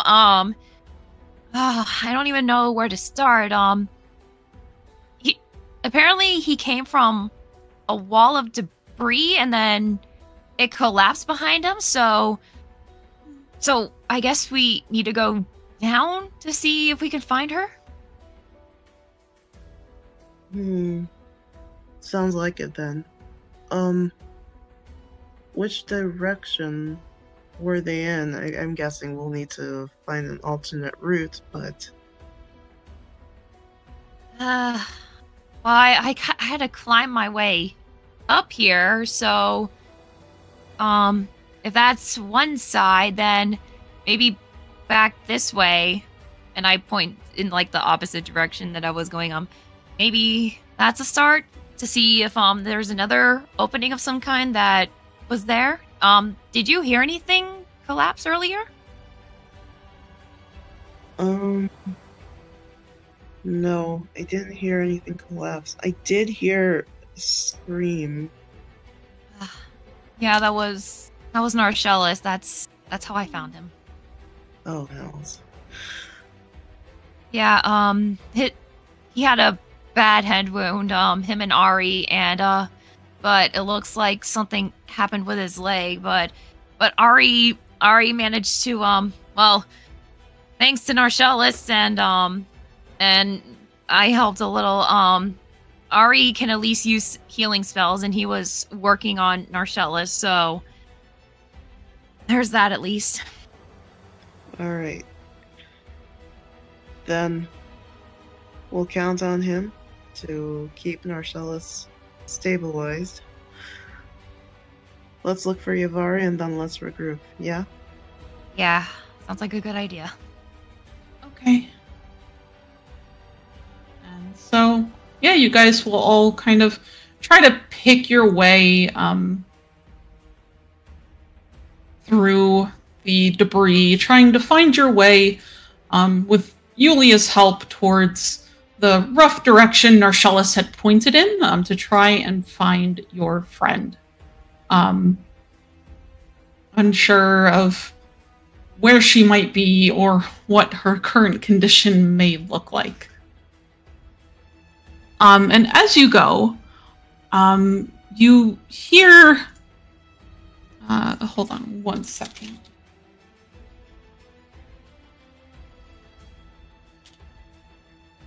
I have to ask Eliza a question. Oh. Eliza.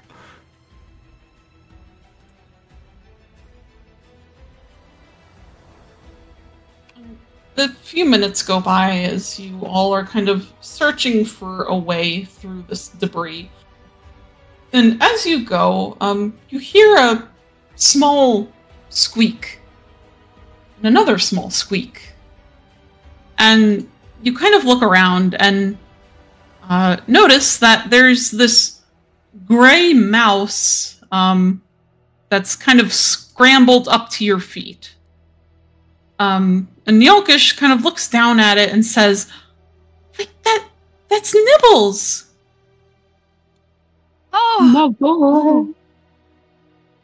I lean down, I don't know if I'd extend my hand. I take it back. It's like, hey, Nibbles. I'm so glad you're okay.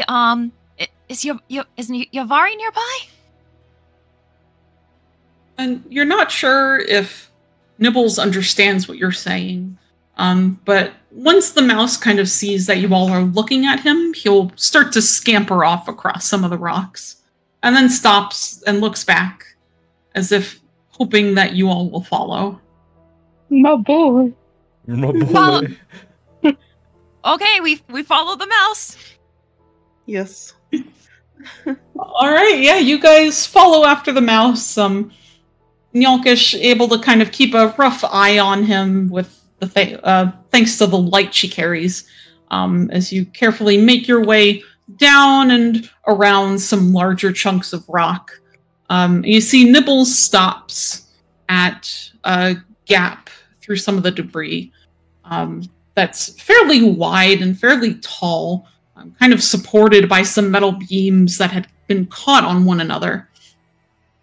And it's wide enough that probably a couple of you could go through. If anyone dares to follow Nibbles as he scampers inside. I dare. I dare. Let's go. Alright, you guys quickly follow after Nibbles into this smaller, almost cave-like space that's been formed by all the debris.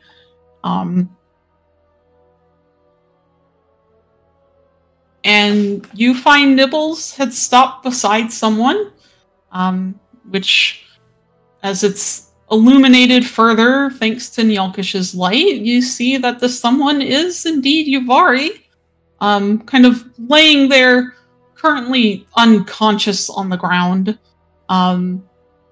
As you look over her figure, though, it does appear that she is still breathing.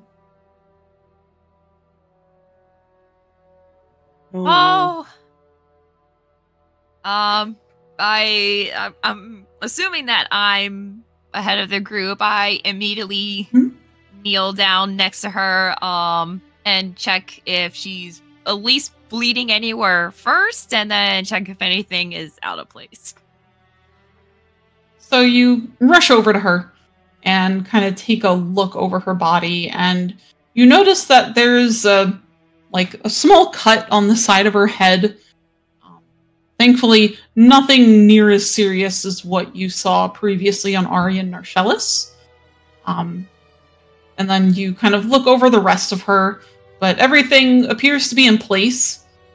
Your best guess is she might have taken just a rough hit to the head. Oh, okay. So I just say out loud, okay, just small head wound, but she looks fine. And I reach out like I'm gonna start shaking her, but then realize that is probably a bad idea. So I just kind of lean close. It's like, hey, Yuvari, can you hear me?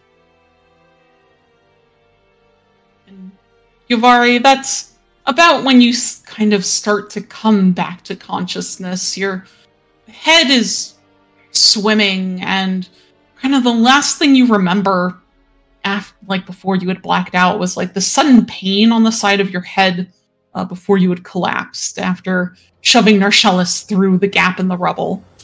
And you hear what sounds like Yulia's voice, almost very distant and muffled, as your ears are ringing. But as you kind of blink open your eyes, you see that she's not distant, but is instead right here in front of you, or above you.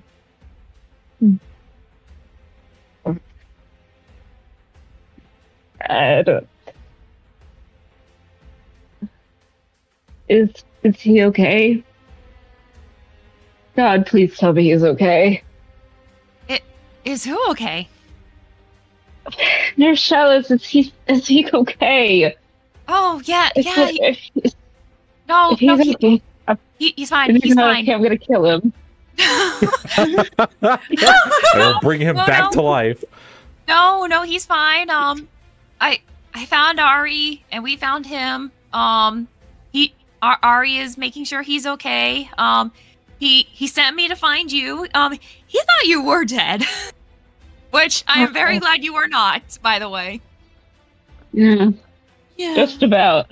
God, I hate the Underdark. Well, Arga and Yalkish are with me. We found Nibbles, and he led us back to you. Oh, you smart boy, Nibbles. He's a very good boy, and he's getting the biggest piece of cheese what we're getting out of here, okay? Damn right he is. Come here, my baby. Oh. And Nibbles scampers up her arm and back into her hood with a satisfied squeak. Okay. Give me a moment.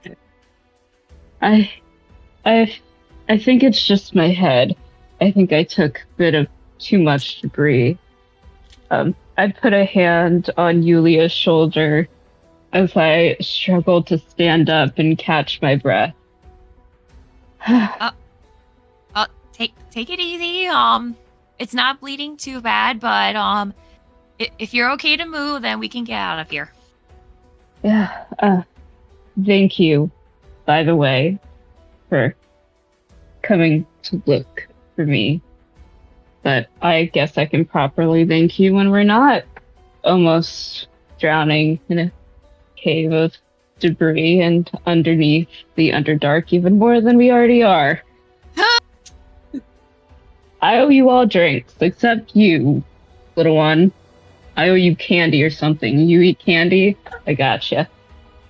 Hey, I'm almost an adult. In like a few more months. I'm still not buying you a drink. Can't fool me. Well, let's get back to the others, and then we still have to look for the rest of the party. Okay, let's go. So with Yavari in tow, the four of you make your way back to where Yulia had left Narcellus and Ari. Meanwhile, elsewhere in the debris, Resh still stands in front of Tove, after having said his final words to her.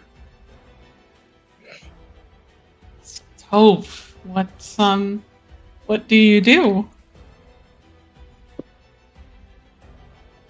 I think I stand there for a while, like, sort of letting what he said sink in.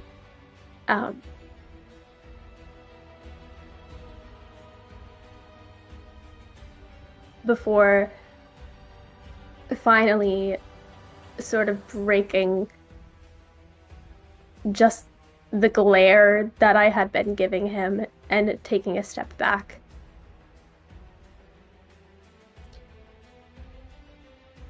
And my shoulders sort of slump a bit as I finally say,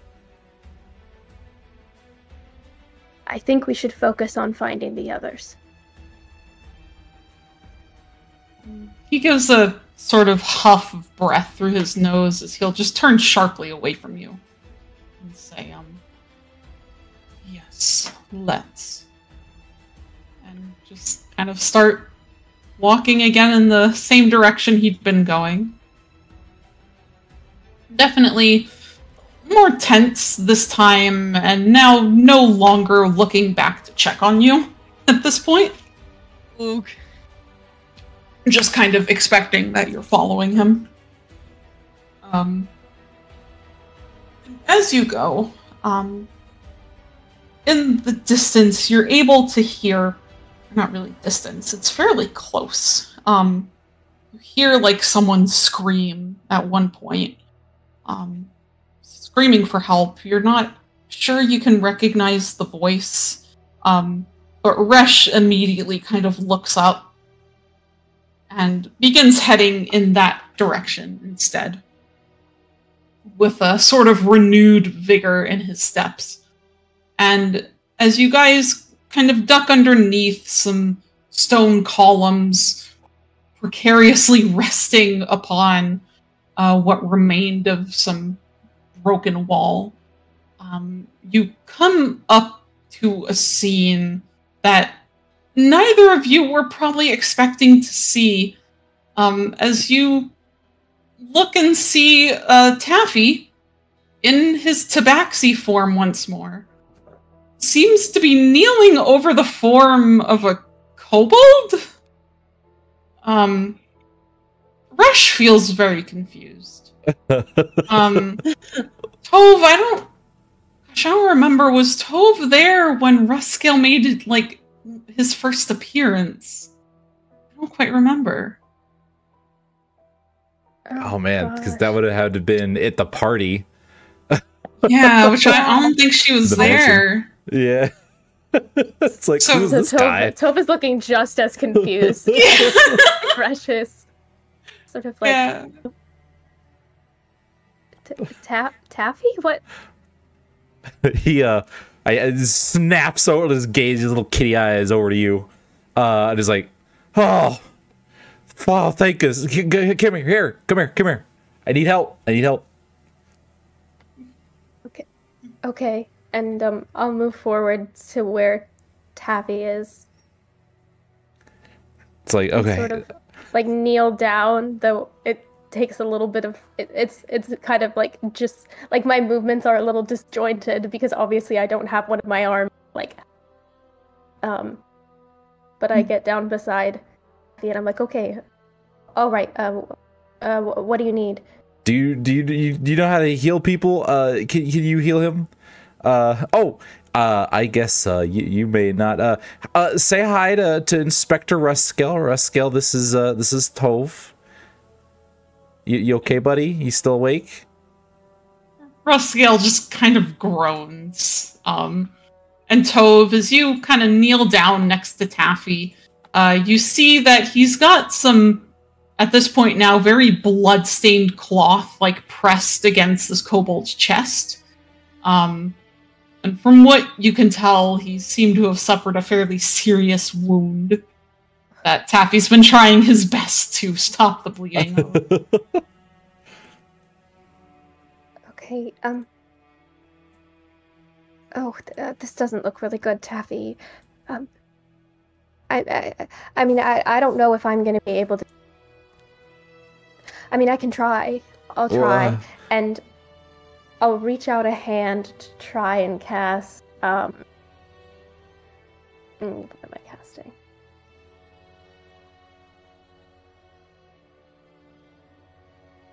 I'm going to try and cast, like, Prayer of Healing on Inspector Ruscale. Okay, go ahead and roll a Constitution check for me.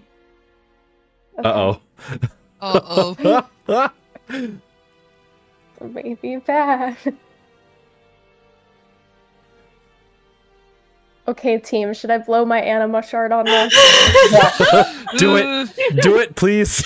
I mean, this man's on death's door. I would say, you know, it's worth a shot. Save this man. Okay, so is it a Constitution saving throw?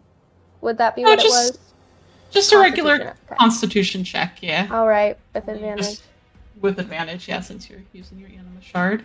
Got a 10. Yay! And then go ahead and like link your spell for me. Okay. So you reach out over to this kobold as you attempt to cast your healing spell onto him, and you can kind of like feel Resh's eyes like boring into your back for a brief few moments. Before you do your best to kind of ignore him and focus on what you're doing. And though you've been up on your feet, the pain from your broken arm and like the swimming in your head is almost a little too much for you to bear. But gritting your teeth, you try to steady yourself and press on as you all but force your anima to bend to your will to shape the spell. And sure enough, you do manage to cast your prayer of healing, calling upon your faith and upon the magic within you to help cure this kobold. It's up to 6 creatures. Look at that. You could use it on yourself and Resh. If you wanted to. Yeah. That might be pushing it a little too far. Okay, all right. What people can handle in this moment. One crisis at a time. Right. And you channel your magic into him. And sure enough, you see, though you can't really see the extent of the wound, you do see that the blood flow is lessening and lessening as your spell kind of helps to heal back up what had been so horribly damaged. And as your spell kind of comes to an end, you see Ruscale kind of takes in this sudden deep breath and then like lets out a sigh. So, God, that feels so much better. So Taffy, he he smiles and he's like, oh, and then he puts his paw on, not on your broken arm. He hasn't seemed to have noticed it yet. He's like, oh, thank you, Tove, thank you. Oh, okay. Hey, you okay? You good now? You okay? Do you know where anyone else is? You're the first people I've seen so far.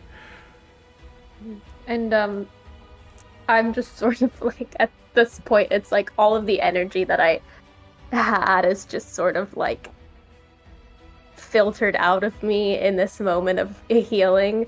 And so you just like, when you like put your paw on like Tove's shoulder, you just feel like her just like sway. And she says,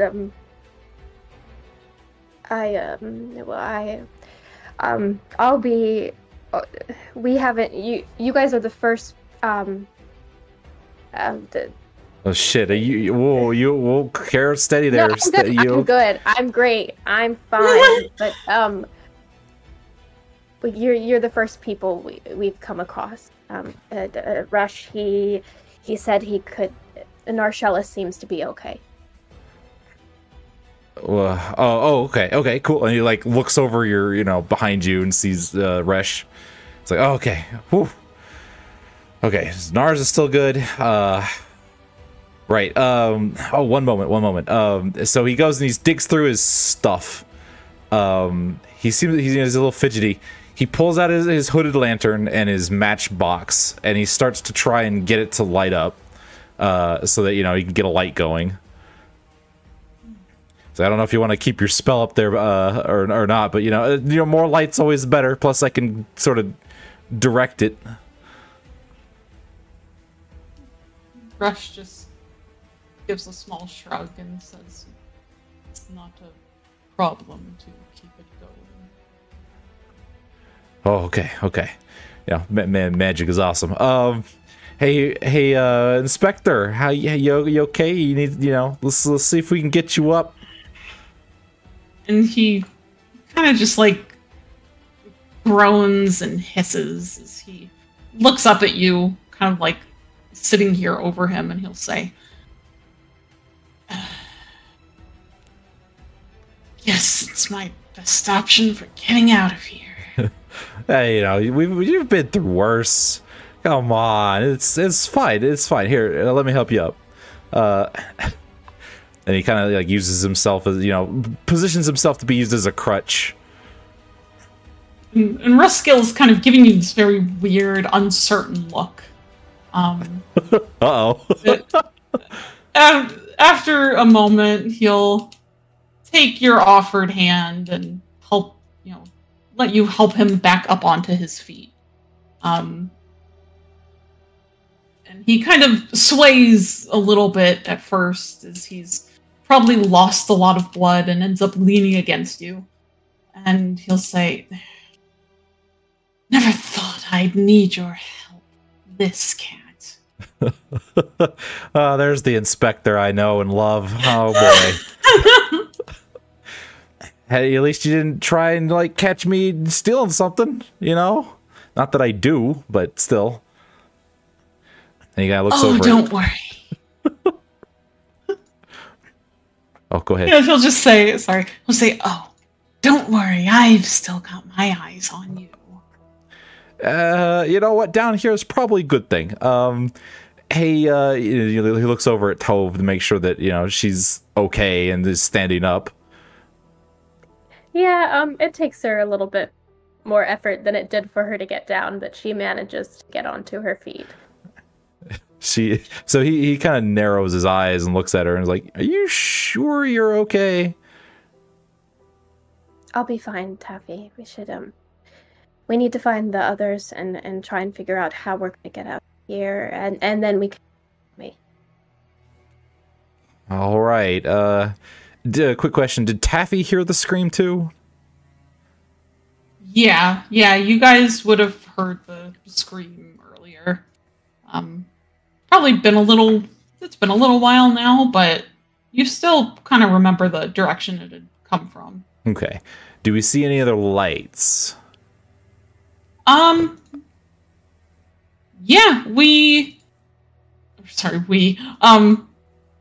you can see kind of over one of the nearby piles of debris, there does seem to be kind of a faint orange-yellow glow coming from something on the ground, like just past all the rubble. Oh, I think I see a light over there. Let's was it in this? Is it happen to be in the same direction of the scream? It is, yeah. Excellent. So he continues. I think I see a light over there, and I think that's the same direction I heard a scream earlier. Come on, let's go check that out. Maybe that's something. Rush will nod in agreement. Yep, Tove will start heading that way. And he kind of watches to see if anyone like sways or anything before, if Ruskell needs like a crutch, or if anyone, if he sees Tove start to sway, he'll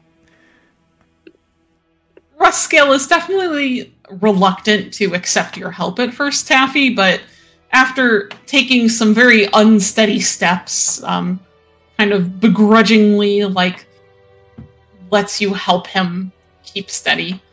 Okay. And Resh seems to kind of take up the front of the group, as you notice that he's without his shirt. And you just can... Yeah, because as he had taken it off earlier, to like help put Tove's arm in a sling, you can see kind of all these scars that are covering his back, like from scarification.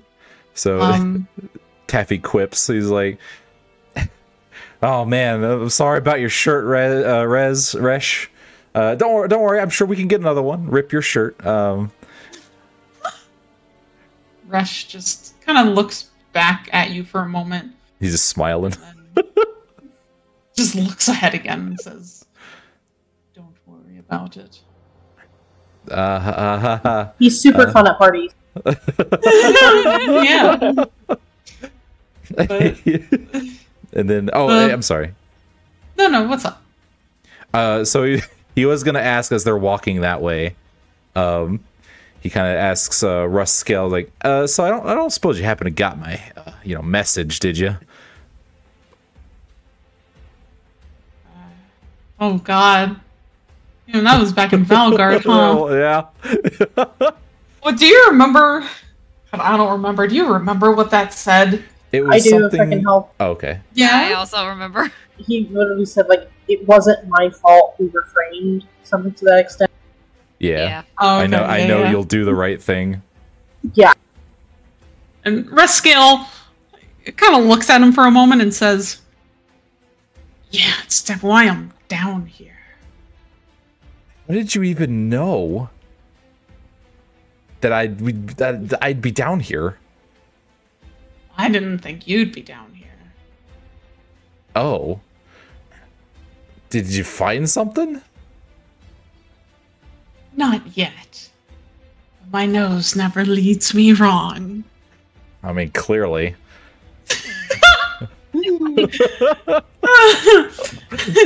The four of you just kind of continue on, picking your way through the rubble towards the source of the scream and the source of the light nearby. And eventually you find yourselves in front of a rather large group of people, including, looking over everyone, it looks like Marcellus, Runarian, Yulia, Yavari, Nyalkish, and I think that was it. And Arca. Yep. Yeah. Mm-hmm. Seems all of you have finally managed to make your way, the light having been something that Nyalkish appears to be holding that's giving off this glow of light. And she kind of looks up as you all come in, and kind of describing how the four of you look. The rest of you will see them kind of come over to you with Resh in the lead.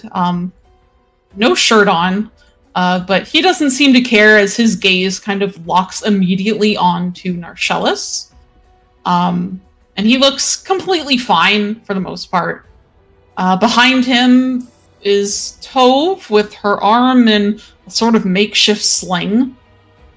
And then Beside her is Taffy with an injured but upright Rescale, kind of leaning against him. Okay, real quick. Yes. Taffy's gonna see everybody, take a head count, see everyone's there, be like, and then as best he can, though you can still, hear some nervousness in his voice. Well, I have to say, the first act was great, but the second act was kind of the pits. I would rather you sell me a walk at this point. Stop with the dad joke. And, but Yavari is there, right? Yeah, so I guess for the rest of you, you've probably mostly been trying to gather yourselves, preparing to go look for the rest of your friends. Narcellus, eventually the others came back with Yavari, and at that point, Ari had managed to use his spell to heal you, so your leg, though it's still sore and hurts, does not seem to be broken at this point. But yeah, then eventually Yulia, Yavari, Nyalkish, and Arca had come back to rejoin you, and just as they were about to go searching for the rest of your party shows up. So, and Resh at the moment kind of immediately starts walking over towards you. So, as he stumbles up, into a standing position, very carefully, clearly not wanting to put a lot of pressure on that leg, holding onto Ari, I'll first look at Yavari and just point at her. I'm not even gonna get started with you.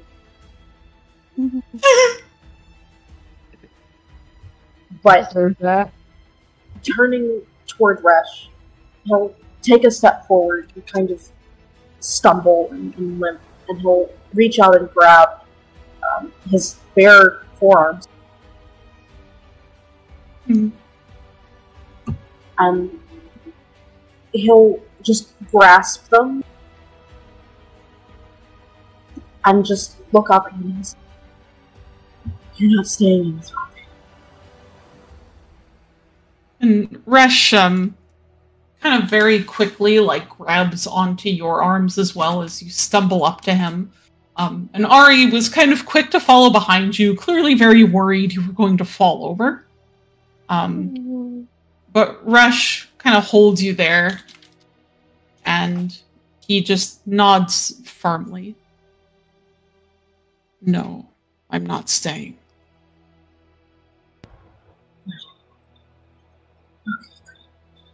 Alright, okay. We'll just sort of look up after a minute, very clearly relieved, very relieved on his face. And he says, kind of looking at Rush, kind of weird, and say, sorry you lost your shirt in the fall. Resh. Sorely missed. Oh, say that one more time, I'm so sorry. He says, it will be sorely missed. Resh just shakes his head and kind of nods his head back towards Tove. Used it to put her arm in a sling. Yeah, I saw I was making a joke. I realized that that's part apologies. And but Ari, kind of seeing that Tove was still up and alive, does kind of give a little relieved sigh. And Resh will kind of give Narcellus, he'll give your arms a little sort of reassuring squeeze before looking around at everyone. And he'll say, well, if everyone's able to walk, we need to find our way out of here. Gonna be a long way up.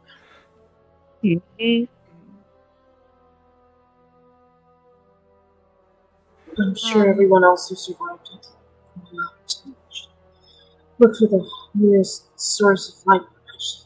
Rush, can you use Trevor says he might find me. Resh nods to that. I should be able to, yes.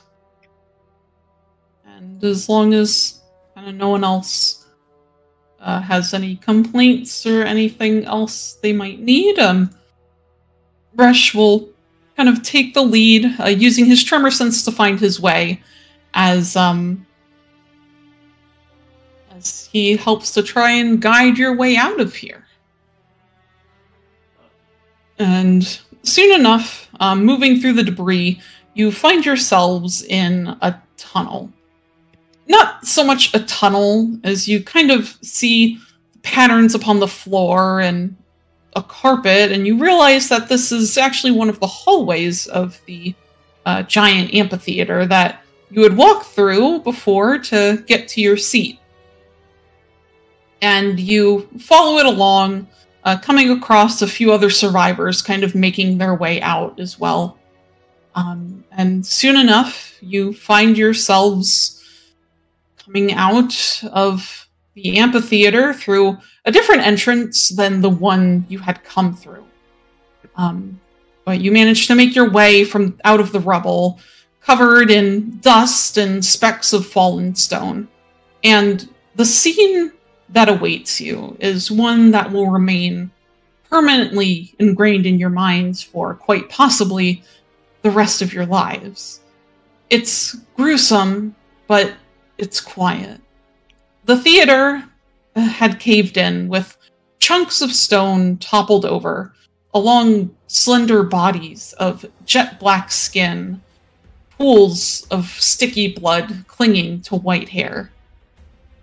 Looking over the destruction, you just see bodies now. Hundreds upon hundreds of crumbled, crushed bodies of countless dark elves and other races that line the floor, coated in dust themselves, and staring with fear etched almost permanently onto their faces. Drow, both young and old, some younger even than Narshellus, and some older than Valar himself. Most seem to not be moving, or breathing, or alive in any way, shape, or form. Many lie in the rubble, others have been retrieved now, with loved ones standing forlornly beside them. Save for, that is, one man standing upon a perch, upon a half-crumbled floor of a story above you, surveying the scene. It's a man with pale skin and blue eyes, a painted face and straw-like hair sticking out every possible way. It's only when he turns and sees you all still standing that his mouth twists into a gleeful little grin, and he tosses his head back to laugh. One hand reaches down to grasp at a silken red cloth, and pulling it tightly across himself seems to vanish before your eyes. Despite this, Resh will suddenly turn to Tove, his red eyes almost burning with anger. Is this enough drow blood to sate your need for revenge? What revenge? And Marshall's just kind of turn a bit. And the rest of you think this is a rather weird outburst out of Resh, as he's been very quiet and very level-headed up until this point, but you can hear and see just the anger in his face, in his posture, as he just has his gaze fixed on Tove, even as he speaks to Narshellus. Tove has made it clear that she thinks of us as monsters, the ones that killed her family and the ones that defended themselves against the invading armies of Leyrid. The blame, according to Tove, rests squarely on us. And Marshallus is going to turn. And he's going to look at Tove. And his eyes are just going to go very wide at first. And then they're going to Nero. And he's just going to say, Gods, we haven't changed at all.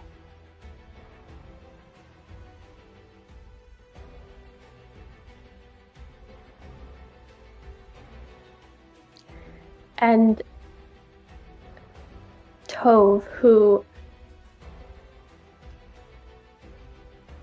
has barely even begun to take in the scale of the death and destruction that's around her, looks first from Rush, and then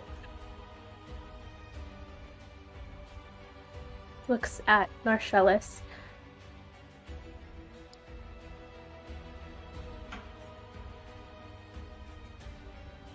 And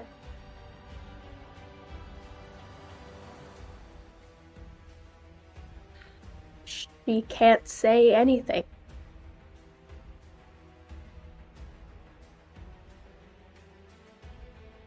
And Marcellus will just sort of see how speechless she is, and he just say, back in Eastoff, you blamed me, you blamed my people for everything, and then you told me you were going to change. And then back in the Thronde, you took me aside, and you told me that you were going to change, and that you weren't going to think of me or of us that way. And God, you're just like Falkland. Oh!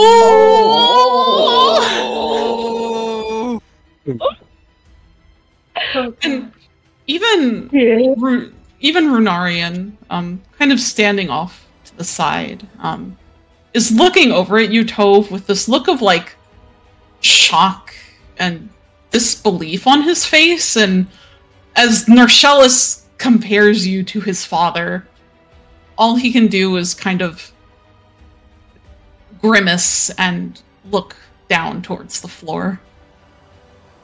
Ooh. Oh.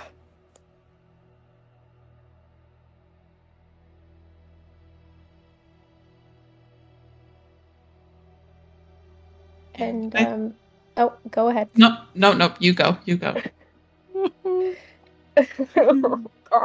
Please go. And Tove, just watching Ari just sort of turn away from her one good arm, her one good hand,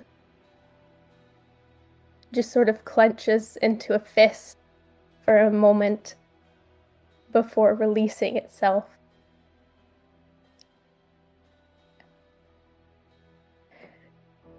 Maybe I am like Valdvin.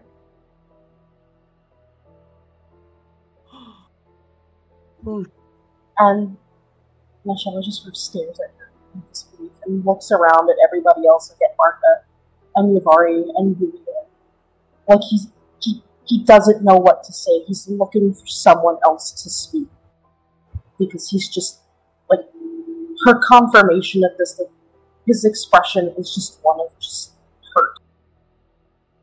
Yavari is speechless. Absolutely speechless. Yeah, Arca is, like, clearly in shock that this is coming from Tove. Real quick, Michelle's just going to walk up to Tove, get very close. Like he's limping forward toward her. He just, Oh. My brother just saved your life.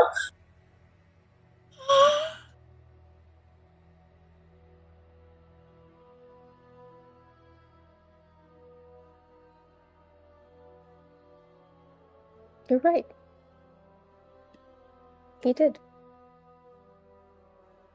But he's still a monster too.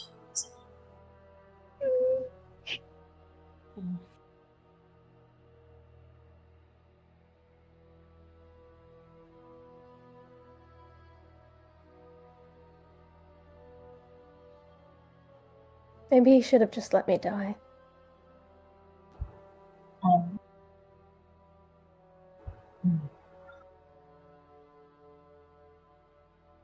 Hmm. I don't know if you can say anything. And I think it's at this point we're going to call an end to tonight's session. Oh god!